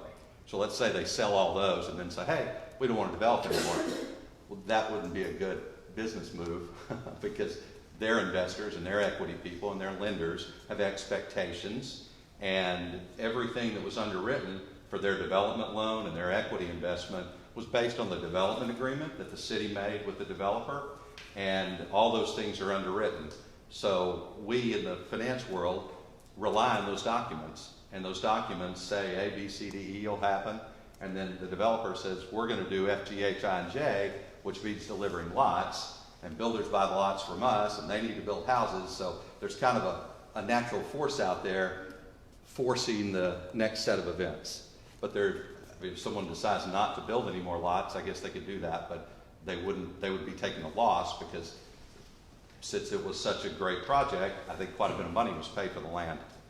I think you're very nicely trying to say he would shoot himself in the foot. Right. If he did that, and maybe the other foot, and maybe an arm too. I would like to know what the worst case scenario is. The worst case scenario for the developer, For us. well, you don't have risk. All you have is responsibility. You have a responsibility, and your financial advisor is going to comment on this in a moment. But you're required to make sure that the facts were properly disclosed in the offering document that was already put out to investors and that the underwriter put out. You're approving that, and you're approving that based on your legal counsel, your bond counsel, your financial advisor, the underwriter. They're making representations. They ask us pages and pages of questions and due diligence. We had to answer those. We had to prove up that we had done A, B, C, D, E, that we're in compliance with the development agreement. We have funds necessary to complete not only the public improvements that are financed by the bonds, but the private improvements that are not related to that. And private improvements are things such as lot benching and things that aren't public. So this developer had to prove all those things up, and that offering document that you've already approved, those were all investigated by your underwriter and your bond counsel and your financial advisor, And that was a responsibility you had to make sure those things were accurate and right to the best of your knowledge. And then you have a responsibility going forward to make sure that you attempt to collect those assessments.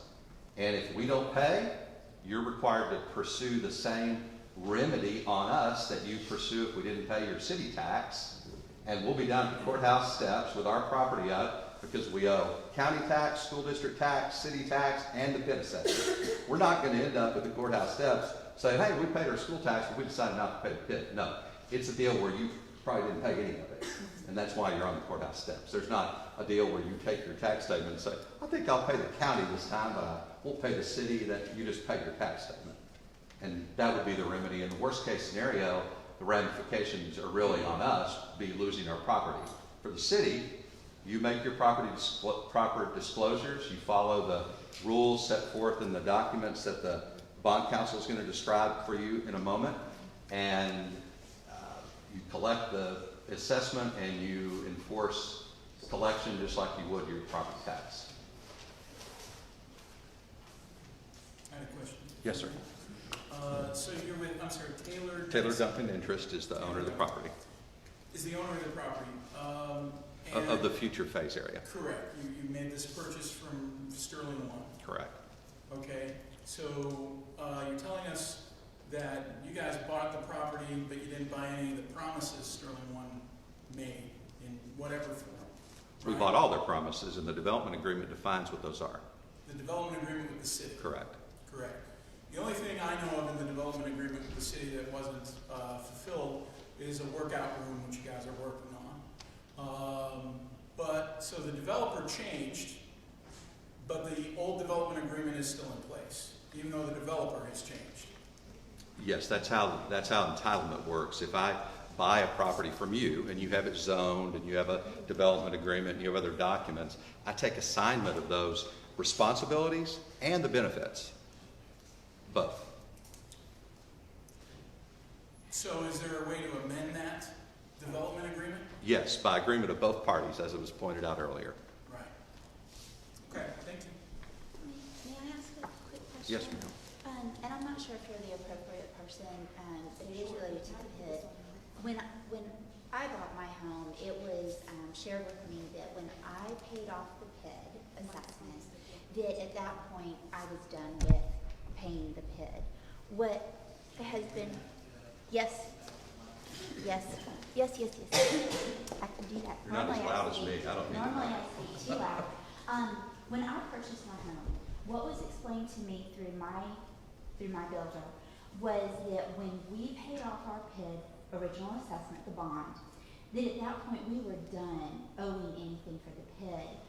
What I would like clarity on, because I think there's been some miscommunication, this great opportunity to get this, is that there's actually an administrative fee that is assessed annually, that is, it has the ability to fluctuate wildly, as has been shared, and that even once the original bond is paid off by these homeowners, that we are forever indebted to this annual administrative fee, of which we have no input into what is going into that.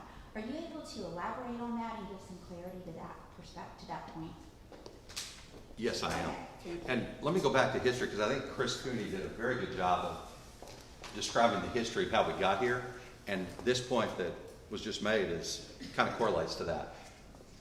When this developer first looked at this land, they thought about putting a mud district or a water control improvement district, some type of taxing district. And when you have those muds, there's about 3,000 of them down in the Houston area. It's a common way to develop. Those muds are created and an unlimited tax obligation is created. And what that means is if you go by 210 Main Street and your notice says the Sonoma-Verde mud has authorized $50 million in bonds and your current tax is $1. That's all the notice says. And how long does that take? What are you obligated to? In a mud district, there's no way to tell because it's an unlimited tax obligation and the mud district can continue refinancing the debt over time. And what you thought might be 30 years turns into 75. Example would be Trophy Club, Texas, where in a town they had 2 muds and they're still going on. And we as developers have been fighting there to try to get rid of the mud. So we're on the opposite end of things. But Those BUD districts, there's no way to tell what is owed. And so it's a community tax that everybody owes. So if values drop, taxes have to go up to pay the payment. But in a PID assessment district like you live in, it's individualized lot by lot. So when you got your notice, it said how much the assessment was, it said what the payment schedule is. When you're done paying, you're correct that a supplemental levy can be done by the council on an annual basis and put on those lots. But when you get down to your levy, you had a 30-year payment schedule, you're in phase 1, so you had a 30-year payment schedule. When you're done, you're done. As far as a supplemental, there is no supplemental reason to charge you because the area of supplemental services they're charging for right now are not police and fire and maintenance. It has to do with administrative related to your account. So in your case, that would go away. If you were in another community and they had a supplemental for a specific purpose, like police protection, take downtown Fort Worth has a large PID there, and that's for police and picking up trash and things of that nature. Those are ongoing, and they go on forever. Same way in downtown Dallas near the Clyde Warren Park, they have a PID for maintenance type stuff. But the supplemental assessment on your deal only has to do with administration on your account. And that would still continue even after? It would not continue It would because not there is no for more phase administrative 1. fee related to your lot. For phase 1, for us? Hear us, yeah. Right now. And for the one that we're doing right now, it's the same thing. I don't Assuming have you've paid it off completely. Right. you don't have a supplemental assessment Okay. for any other purpose except administration right now. Thank you. So my question is, the PID is considered almost like a loan, or is it right? Robert Davis at 1258. So is the PID assessment, is it a loan or is it a tax? And I know I think it was like financed at like 8%.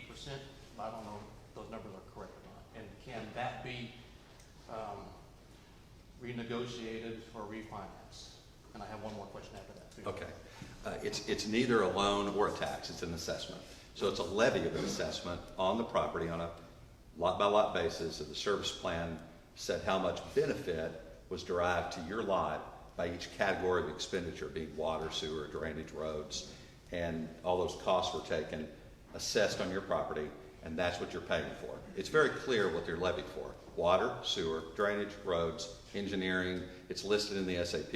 It's not a mystery as to what those are for. They're specifically in the SAP, in phase 1 and this one as well.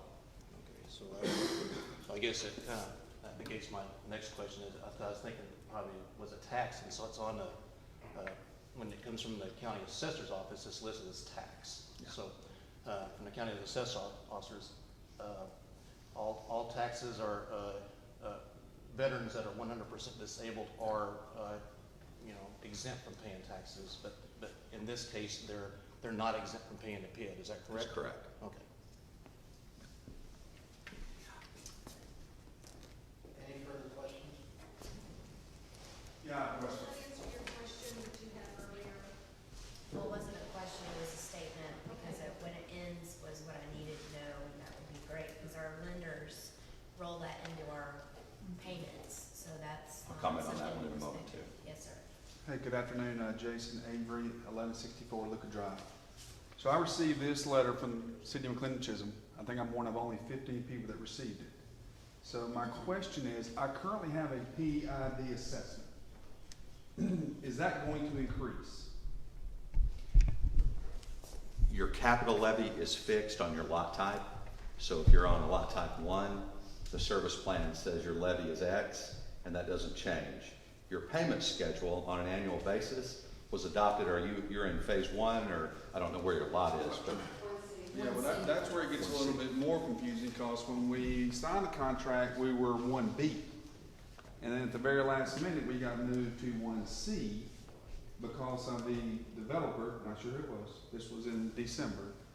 And we were fine, there was a little bit more money than what they originally had told us on our payment. It's fine. But then you get this, and it's like, okay, should I just pay this off? Or is it gonna go up, and what benefit do I have to pay it off? Other than it's paid off. And I have to pay the fee, which is around $60 a year, is what we were told is the administrative fee. You have the option to pay your assessment at any time. and the Services Assessment Plan Administrator for the city would be able to calculate what your exact balance is at any given time? I have it. Okay, so you would be able to pay it off for whatever the stated amount is. But my question is this based on this hearing and what you're going to do into phase 2 going to change my assessment? No, not at all. In fact, everybody that's in now, and it goes to this question as well, is your house in phase 1 or 1C? It's in phase 1. It's in phase 1. So your 30-year payment schedule started back when Joey and Russell put the levy in place. So you may be, what year was that, 4 years ago? 5 years ago. So you're 5 years. You got 25 years, and that would be included. Now the PID administrator can get your lot and give you a payment schedule on your lot and what remains, and all you have to do is make that request through your city manager. So Kirk, just to be clear, what they're asking is, this levy, this bond issuance that we're asking for the assessments on phase 2, does not change the assessments or increase or decrease the assessments that people in phase 1 currently pay. That is correct. That's once the levies are done, you're done. You're on a 30-year payment schedule. I'm sorry. Yes, for phase 1, if you're in phase 1, those levies were done roughly 5 years ago.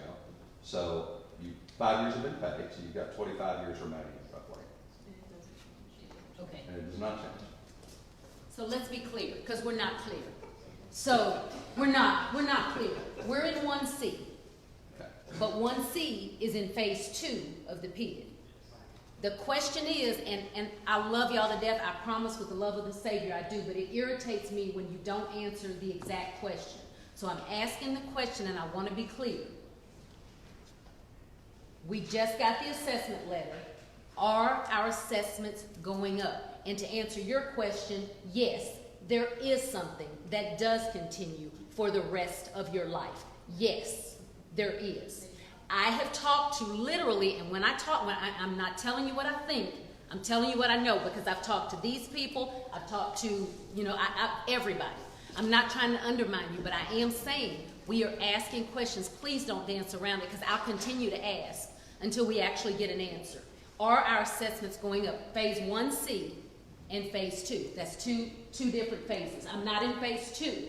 Okay. So when I said phase 1 a moment ago, yes, I did not mean mean phase 1C. I understand. But the phase 1C levy has already been put in place. I understand. So there is no impact on your 1C levy at all. So the answer to the question, as I said a moment ago, is no. Okay. And it's not dance around, that's the answer. Answer is no. Okay. So we're good. Yeah. Now, let's make sure you're clear on this, everybody in the room. The levy is a fixed dollar amount as far as the capital levy. So let's say type 1 lot is $22,000. That's the levy. Your payment schedule may be $701 one year, $705 another year, $719 one, and $707. So when you look on an annual basis, the schedule will fluctuate somewhat, but your levy didn't change. It's already set. Yes. Yeah. Did I answer both your questions? Yes. The admin goes away. And the admin goes away. There is no ongoing payment if you pay your assessment to zero, because the only supplemental charge in this community is admin. It's not supplemental services for ongoing things like security and fire and all those things. Okay, so the $62 that I was told that I pay a year, that $62 you are telling me that goes away. If you pay it to zero, there's no other payment associated with your life. And I'll allow your PID administrator. Okay. Hold on a minute. It's 8:23. I don't mean to stop y'all right in the middle of this, but we're going to take about a 10-minute break. Okay. I need to go back. Because I was told the same thing. Yes. Thank you.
Well, it's been sitting out all winter, so I hose it down and clean it up, and the kids are in the pool. I'm just like,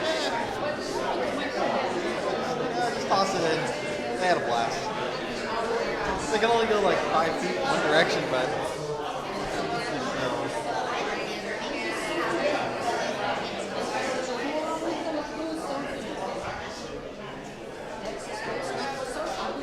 No, it's not for surfing at all.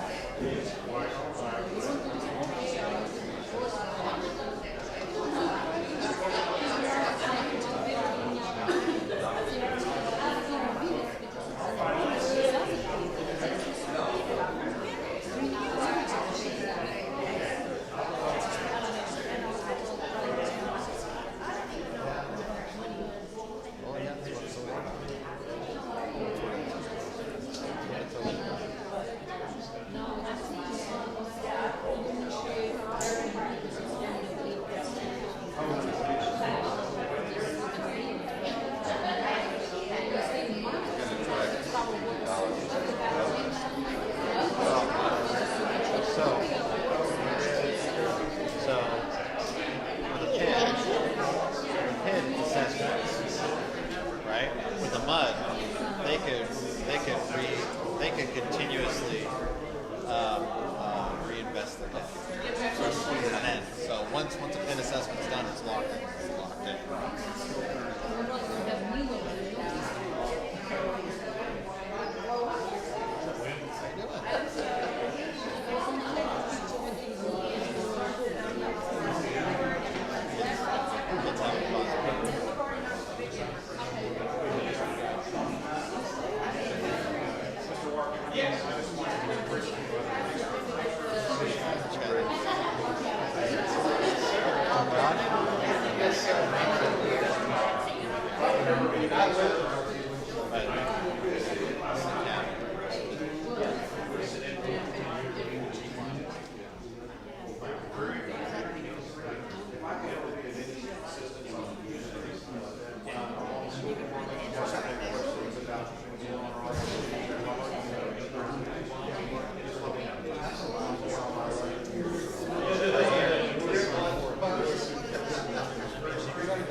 And it could go up.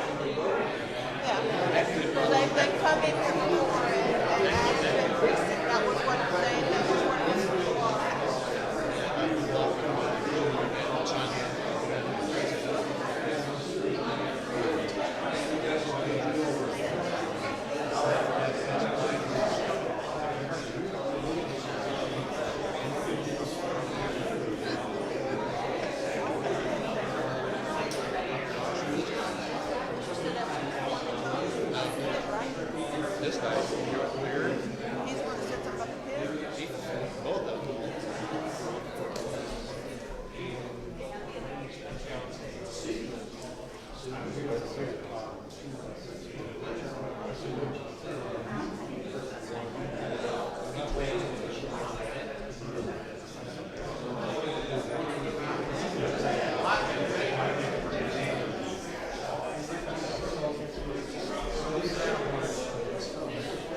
board, and we have a property management for that, but as far as the city council is concerned, if you are hearing people that are complaining, I heard it a while ago about there was trash and all these different things, well, there's a way to be able to facilitate that complaint, and you can go to the city and make that complaint. We have a city inspector to go and investigate that, as well as the city administrator can look at trash, whether it's at the pool area or even in the entire development. Those are some things that can be done, as well as complain to their HOA and property management. Absolutely. Thank you for reminding us of that. Is there anybody else that wishes to step up and speak before I close the public hearing? Mayor, for the record, Yes, I just sir. wanted You to, had something you wanted to finish. I just wanted to correct one thing, Yes, sir. and that is, there is a supplemental charge right now of $62 annually for road maintenance. That would be, when we say ongoing, I said a moment ago incorrectly that there was only administrative function. There's a supplemental $62 for the curb and gutter maintenance of the roads out there, and that is supplemental on an annual basis. The answer to the question of whether it goes on and on is a decision the council makes, but in general, I would think that would stay in place because it's really the only place in the city right now has curb and gutter, and you need to have a supplemental fund. So that's the only $62 a year. A year, I'm sorry. My wife takes care of our bills, so that's It's in there. She was correct. There was some number there at $62. absolutely. Thank you, sir. I Thank appreciate you. your time. Is there anybody else that wants to say anything before I close the public hearing? I just have one more. Yes, ma'am, Ms. Nickelberry. And I'm sorry, a moment ago I didn't give my address, but I'm Michelle Nickelberry, 1520 Sienna Lane. And I haven't yet found the answer, but one of my questions and concerns, when I spoke earlier, I spoke about it, but we still don't have an answer to the legality of any type of questions about the PID, any type of changes about the PID. We also don't have any questions about the legalities of development agreements, developer agreements. And I really truly believe, even if the city council can put something out, or whether the developers have something, or whoever, but if there's been any precedents set to address whether or not any of these items can be changed, should be changed, could be changed, any of that. But not yet have I had anybody address the legalities. Yes, ma'am. And on those, because I know you have multiple questions there, may I suggest that you will send those questions in an email to our city administrator? I think she can find the person or get you the answers to some of those questions. I don't know, she can answer all of them, she can find the resources. Well, we talked about some of the legalities. Yes. And like I said, I've looked and researched, and so haven't found anything yet. But just wanted to, I guess, kind of put that out there, that if there's any legalities, anything that Yes. addresses it. Because I kind of know a little bit about this. Okay, so one of the biggest things that we did on the city council is that we wanted to address a lot of these questions. It's a typical FAQ. So we worked with MuniCap. You got my address? Okay. We worked with MuniCap on this to develop those questions, and it's on the actual city website, Sonoma-Verde FAQs, a bunch of questions there, about 12 questions. And also on MuniCap's website, and I believe whenever P3 works, it's going to be the new, well, they are the new administrator. I would hope that they would also have the same similar questions to be able to answer the legal questions and the obligations and stuff like that. And as well as all of the SAPs and anything that's the documents related to this PID, quick links. That's all it needs to be, just like it has been with MuniCap and on the City of McLendon-Chisholm page. Thank you. Yeah. Yes. Thank you for the last opportunity. Jody Wright, 1513 Barolo. My statement is addressed to the developers, and while I really appreciate the council situation of determining did the original developer meet the stipulations of the original contract, and from what's been presented to us, it would certainly appear to be so. There might be some nuances out there, but in general, it does seem that the developer met what those city agreements were 9-10 years ago when Mayor Donegan, was facilitating that.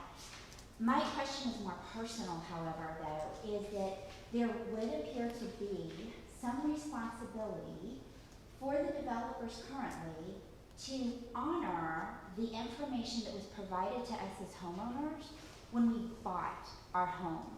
And I will give you a very specific example back to what Mr. Quinn was alluding to earlier.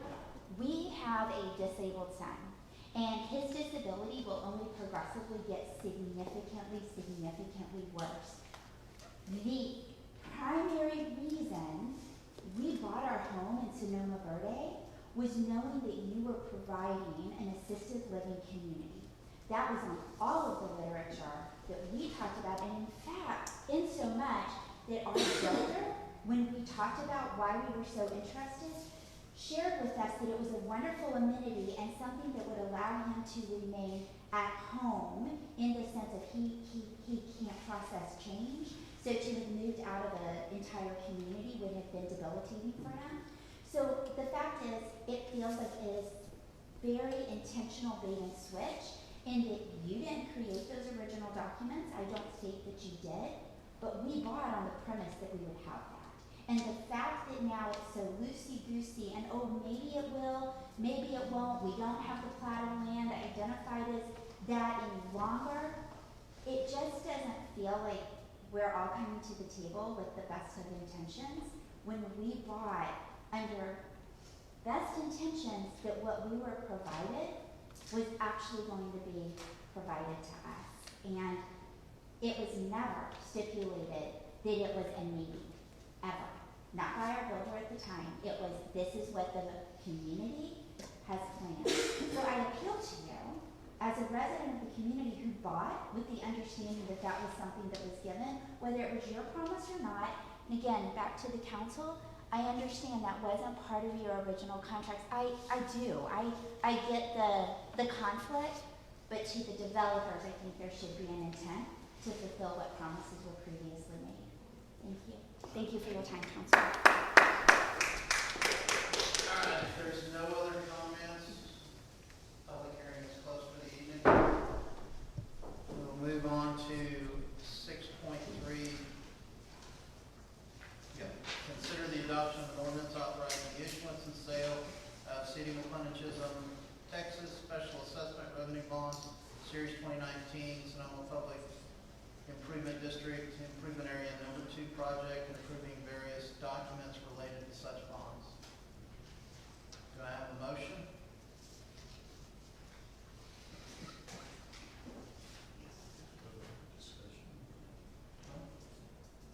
Can't have discussion until I have a motion. I'll make a motion to consider the adoption of an ordinance to authorize the issuance of the City of McLendon-Chisholm Special Assessment Revenue Bonds, Series 2019 for Sonoma-Verde PID Area Number 2 project. Okay, do I have a second? I'll second. All right, it's now open for discussion. Anyone have any questions? Just a comment. I see that the city council lane in the road is the fact that it's our responsibility to determine if the developer met the agreements that they had with the city. Secondly, I think it's important that the City of McLendon-Chisholm stays involved with the developer for phase 3 and future phases. I see that as an area where we can work with the developers to get some of the issues that we've talked about today, specifically things having to do with what is in a PID. I also think that we can talk and work with our inspectors that we have on staff and make sure that roads are clean, make sure pools are sanitary, make sure that the existing amenities are up to safety codes. But I do see that the lane in the road of the city council is to go with to see if the contract has been met. And that's just my comment. Any other discussion? I would like to know, Make sure your microphone's on. I would like to know, I've heard from residents that their water pressure is not what it needs to be. Since I don't live there, I don't know if that's true or if that has anything to do with the PID or anything like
6.4, consider the adoption of an ordinance approving the construction funding and acquisition agreement related to the Sonoma Public Improvement District and authorizing the mayor to execute and deliver such agreement. Do I have a motion?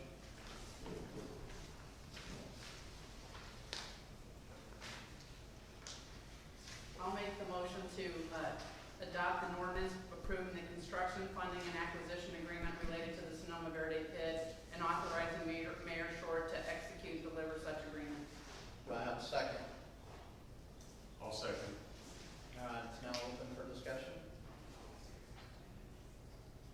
If there's no discussion, all in favor? Aye. Aye. All opposed? Nay.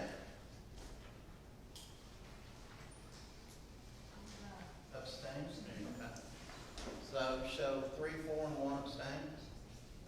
All right, 6.5, discussion and action considering an amendment to the agreement for fire protection services and integration between the McLendon-Chisholm Volunteer Fire Department, or MCVFD, and the city of McLendon-Chisholm, transferring ownership of MCVFD Station 2 to the city.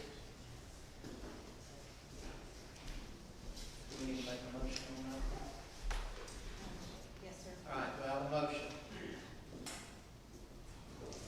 This is for the transfer station 2. I'll make a motion to consider an amendment to the agreement for the fire protection services and integration between the MCVFD and the city of McLendon-Chisholm, transferring the ownership of the fire station to the city. All right, do I have a second? I'll second. All right, it's open for discussion. I guess maybe I don't understand until we can see the budget. I don't see a reason to take on something more right now. So that's where I'm at. Well, I think it's important to understand that, first of all, the city has the responsibility for Station 2 already. We're paying utilities and everything, we just don't have title. So we're paying for everything. We're paying for everything, we just don't have title. Do we have insurance and everything else? Yes. We do. So this will just transfer the real property. Yeah. Thank you. Any other questions? There's no further questions. All in favor? Aye. Aye. Aye. All opposed? Nay. Trudy, are you abstaining? That's my I said aye. Oh, I'm sorry, I didn't hear you. That's okay. Show that as unanimous. All right, moving on to 6.6, discussion and action regarding the fiscal year 2019-2020 budget adoption calendar. Ms. Lisa, I'll turn it over to you. Sorry. You're on the budget calendar. Oh, yes. You're up. What I've provided you tonight is just regarding process. So I know some of you haven't been through this process before. So if you kind of look at this calendar, it just sort of outlines, this is a suggested calendar, but there are some statutory deadlines in here as you get closer to when that budget has to be adopted. Okay. So to develop the calendar, we start with that day and we move backwards, and we just kind of, look at our existing meetings. Before we can really, we can talk about budget anytime you want, but as long as it's on the agenda, but I'd like to see that May financial report come in, so I just have a little bit more financial Absolutely. information before we get very heavy into the budget. I think July 9th, we need to add a little something, and that would be an investment policy and a fund balance policy. And those are, one we need to update, and the other we need to get something settled for that. And I think that will help us in our financial planning. And also we'll review that fee schedule one more time as we head into budget. I think the first serious talks that we should have are probably about July 15th. And I know that seems a little bit late, but by that time, we've got, almost 3/4 of the year of a budget. And I plan to kind of give you the necessaries. I'll come in with some spreadsheets, the accounting will be there, and we'll talk about the things that we have to fund. Mhm. And then we can talk about goals and priorities for the things that you want to fund or anything that you want to change. So I think that is kind of where I intend to start. If you have other ideas, I'm certainly open to that. We won't have CAD certified values until July 25th. If we have any surprises with that, we could have a special meeting to discuss. So I threw in an optional meeting on August the 6th. I'm not suggesting you set that date at this time, but that is an option. All right. And then 13th, we need to be setting a proposed tax rate. And that's a tax rate not to exceed. It just means you want to cap it at some point, and that's what I have to advertise. Okay. You can go below that, but you can't go above it. Yes, ma'am. And then I think the rest of that is probably kind of self-explanatory. At some point, the official budget has to be filed in my office and some public hearings take place. And I have it kind of scheduled for final adoption, our second meeting in September, which is the 24th. Okay. All right. If anybody has any thoughts or suggestions, I'm certainly open to that. When you give us the, when we have the budget workshop at our special council meeting on July 15th, will you have provided us read-aheads for what that budget looks like so we can study it and not come in cold turkey? We'll put a packet together ahead like we normally do, and I'll try to get that to you as far in advance as I can with some explanations about what all those funds are.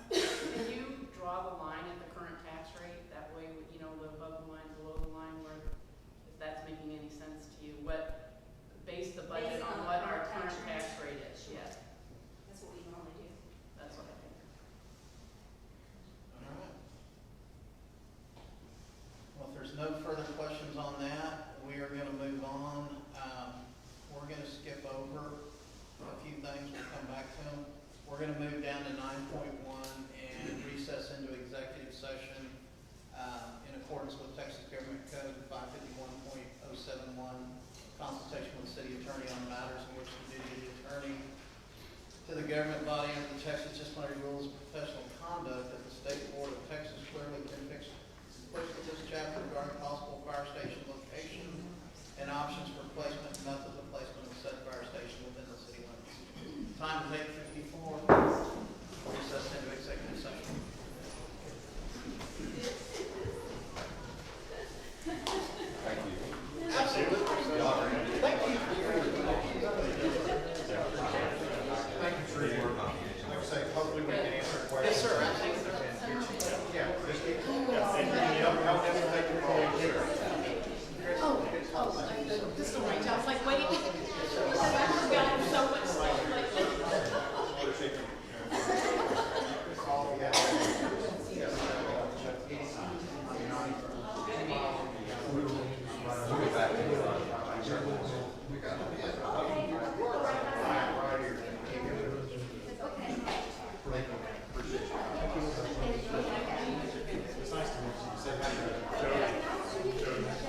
Hope to see you soon. Give us a chance. I think we'll maybe change your mind a little bit. But we're going to try. You bet. Good night.